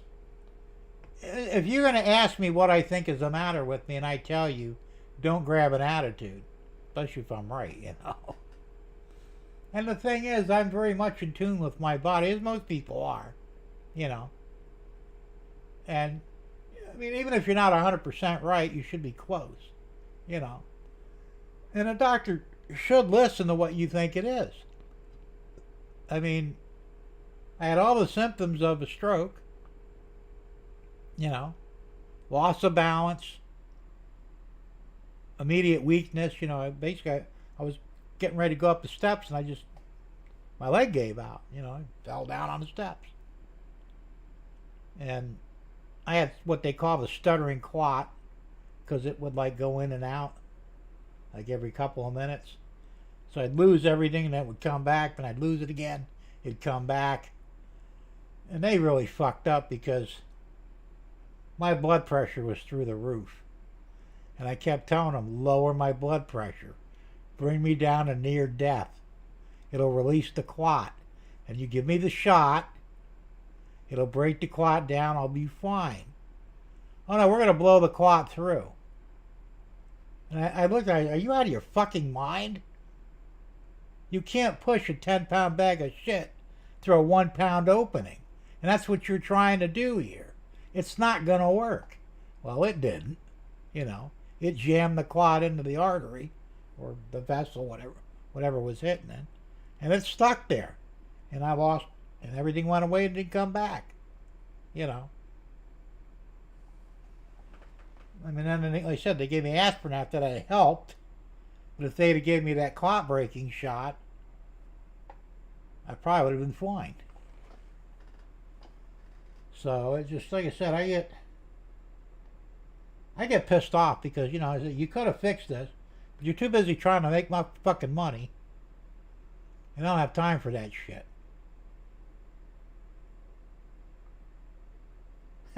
We have no clue what's wrong with you, but we love you. Now they love my money, you know. Jim, they had to call the company who made the pacemaker to confirm it was MRI compatible. Then they were worried about the wire that goes from the pacemaker to the heart. Needed to talk to the doc. See, that's another thing. There's wires. I got like, I'd have to look at the scan again. It actually took a scan of it after they installed it. And there, because of what, mine's a three or four way pacemaker. It's defibrillator, sequencer, and pacemaker. I mean, I'm pretty sure if this thing quits, I'm done. Because it regulates how my heart beats and when it's supposed to beat and all other shit. And I remember there's like 6 or 7 wires, maybe more. And they're wires. I mean, yeah, they're going to be magnetic. You know, unless they're aluminum. Aluminum's not magnetic, but if they're copper wires, well, yeah, a magnet's going to rip them right out of your heart, you know. That's what I said when they wanted to give us, no, we're not doing it. You know, not ready to take that risk. But the doctor told me never to get an MRI for that reason. Now, I'm confused as to what they're going to do when I get I don't know if they're just going to put a new battery in or they're going to replace the whole pacemaker. I don't know enough about it because my neighbor, his dad had the battery replaced in his pacemaker. They just, you know, opened them up, pulled the pacemaker out, swapped out the battery and put it back in, sewed them up, and they were done. I don't know if they do that or they could just unplug it from the wires and plug in a new one, or they actually change the battery. I don't know how it works, you know. I'll find out soon enough because I think next year I'm going to have it replaced. It'll be at my 7th year. But I'm kind of curious in a way, you know. Now, in about 2 weeks, I think it's the 14th or no, the 28th. I think it's the 28th. Anyway, sometime later this month, I got to see the cardiologist, a new one, and they're going to check the battery in my pacemaker. That was the main reason I wanted to see him, because they said we need to check this puppy out. You know, 6 months ago it was fine, but they said as you get closer, they want to keep a close eye on it. If it gets to 50% or below, they change it right now. You know. But when they checked it before, I think they said it was at 68%. So it was still good, you know. So when I see the doctor, I'm going to ask him, well, you know, did they just change the battery or they change the whole unit, you know? Especially if the new ones are MRI compatible, you know. I don't know. Like I said, I'll find out one way or the other. So Jim, the wires was determined compatible with MRI too. So all they need to do is put the pacemaker in test mode. Then they can do an MRI. Huh. Interesting. I said I don't know enough about it, you know. I know the only thing I do know about it really, that fucking thing cost $35,000. So I got $35,000 in my chest. You know. Well, I know you're set up. I was supposed to get all that shit. They were supposed to give me. There was a device you put in your house that was a Wi-Fi or almost like a cell phone in itself, and every night it would read everything and report it back to my cardiologist wirelessly. I never got it. I kept asking about it. Well, we're working on it, and I don't know what the hell the problem was. I had insurance and also wasn't like I was going to pay them. You said you can use your phone to do yours, which is cool. So, I don't know. I want to find out a lot of stuff when I go back there. Like I said, if they change the whole unit out, which they may or may not, I don't know. I'll make sure I get all that shit, you know. Because I'm not really worried about it. You know, I know there's an alarm. Because the first time I got the battery checked, I said, you know, I'm told that they have there's an alarm in there that will let me know something's wrong. He says, yeah, there is. Is there any way you could set that thing off so I know what to listen for? You know, that sounds like one of the fucking European police cars. And it was loud as shit too, man. I mean, it's like, holy fuck. Because I was home right after I got the pacemaker, and I heard like a beeping sound, and I couldn't figure out where it was coming from. I'm thinking, oh shit, you know, something going wrong with this thing already? It wasn't, but I had no idea. I knew there was an alarm there, but they don't tell you nothing, you know. Oh, it's got safeguards. It's shielded against EMP and everything. I'm thinking, yeah, I don't really believe that. I hope it is. Because if somebody sets off an EMP device, I'm screwed. You know, and so is everybody else with a pacemaker. But she swore up and down that this thing was shielded against EMP. Don't know if it is, and I guess we'll find out if it ever happens. Briefly. But we'll see. But I don't know. So yeah, so after I heard the alarm, so that put my mind at ease. I know if I hear that shit, I'm getting to a hospital right fucking now, you know. So Jim, they replaced the entire pacemaker when the battery is running low. You get the latest tech that way. Well, that makes sense. That's what I thought they did, but like I said, my neighbor said they just replaced the battery. And I'm thinking, why would they do that? You know.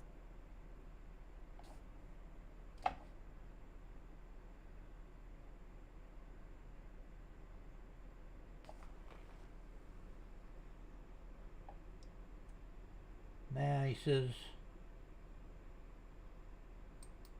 I read that already. Next line. Says, I have driven myself to the hospital a few times as a last resort. That's because they out you through this, that. Don't fix the problem, but give you lots of procedures and drugs. That's true. And he said, but you would have to change your habit of leaving the phone somewhere. You need to be near the phone all the time, or 15 feet of Bluetooth limits. Yeah, that would be a problem, because I'll tell you what, by the time I don't have this thing anywhere near me, you know. And especially at night when I go to sleep, it's on my desk in the living room. I'm in the bed, and it's probably about, I'm sure it's more than 15 foot away. And I won't sleep with that in the same room as me. So I'm kind of freaky that way, but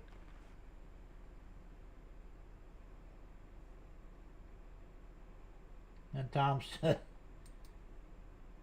Jim, I think your neighbor wishes they just changed it back. I don't know. Like I said, it was the son. He said he took his dad in, and he said they just changed the battery. And I'm thinking, that doesn't sound right, you know. Not to mention, you know, they're good for, you know, well, what is yours good for? Did you say yours is 10 years?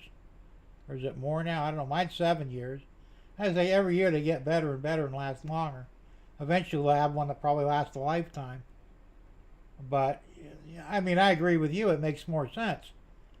You get an upgraded tech. I mean, just changing the battery out, you're still working with an outdated design. It just doesn't make sense to have something like that, you know. Like I said, I assume that it'd be like, you know, a connector on a car. You plug it in, it's a waterproof connector, or in this case, bloodproof. And they open you up, they pull it out, disconnect the connector, pop the new one in. It's already pre-programmed. So there's like, you know, almost not even a hiccup between the two units, and you're good to go. They tuck it back in, sew you up, and you're done. And I was told it was outpatient surgery. So you're in and out the same day. which, you know, once again, because it's not a major operation, the thing is right here. I could feel it, you know. It's very close to the skin.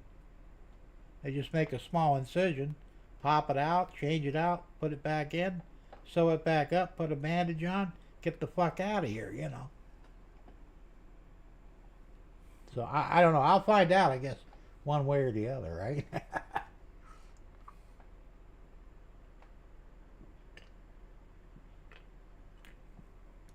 I know it's scary. The last test I did, these fucking women, nurses or med techs, whatever the hell they were, I'm in there, they throw this thing around my neck. It's the Bluetooth adapter, you know. It's pretty close to the pacemaker, the receiver of it. Typing stuff up in the key. She said, I'm going to speed your heart up a little bit. Okay. So she does. I can feel it. And it got a little, you know, perk here. All right, now I'm going to slow it down a little bit. Well, she slowed it down, and it's starting to actually hurt me a little bit. You know, like, I didn't feel very good. So she asked me questions. Yeah, whatever. So I said, all right, we're done here. No, you got to put this thing back, right? Oh, yeah, I forgot. What the fuck? They're ready to set me out with it not beating at the proper speed. And I'm thinking, and these people are in charge? That's some scary shit, man. So Jim, yes, 10 years plus, and yes, it is outpatient surgery. That's what I thought, you know. And the way he was talking, his dad was in there for like 2 days. Maybe there was problems or something, I don't know, but I'm thinking, no, it should be in and out the same day. It's not major. So, I mean, I know they probably sedate you or knock you out. I don't know, but, you know, at least it's not really that big of a deal. Not like they're, you know, going in and pulling out your gallbladder or your appendix or something, you know. That's what happens. You know, people exaggerate a little bit, or they just flat out don't know what the fuck they're talking about. I don't know. Anyway, guys, it's getting to be 9:30. It's getting late. Time flies when you're having fun, doesn't it? So we're going to wrap this up. I hope y'all had a good time tonight. Had some fun talking about all kinds of shit, like we always do. And, well, who knows what the hell I'll have to show you next week. We'll see. I'll have more train content. Who knows? Anyway, thanks for popping in, and, well, everybody have a good weekend. Be safe. Have fun. And shit, we'll see you next time, man. That's kind of funny there, Tom. You never know, though. That's the wrong battery. 9-volt battery doesn't work. That's another thing, too. I'm thinking, well, is it like one of them, you know, button cell batteries, the big ones? The quarter-size one? Doesn't seem like that thing would last 10 years. So it's got to be a pretty big battery. I mean, this unit, it's pretty big, realistically. It's about a little over 3 inches wide and about 3 inches deep. And I'm not sure how thick it is. Looks like it's probably only about a ½ inch thick. I'm not sure. It's a really big unit. I mean, you know, considering. And I'm thinking half of it's probably the battery. Tom, I thought you were just getting started. Yeah, nice try. Alright, well listen guys, I'm getting out of here. I'm going to put the outro up. And we'll see you later. And don't forget to flip off the guy on the signal guy there. He's still there. He won't go home. Anyway, we'll see you next week. Have a good one, everybody. Bye for now.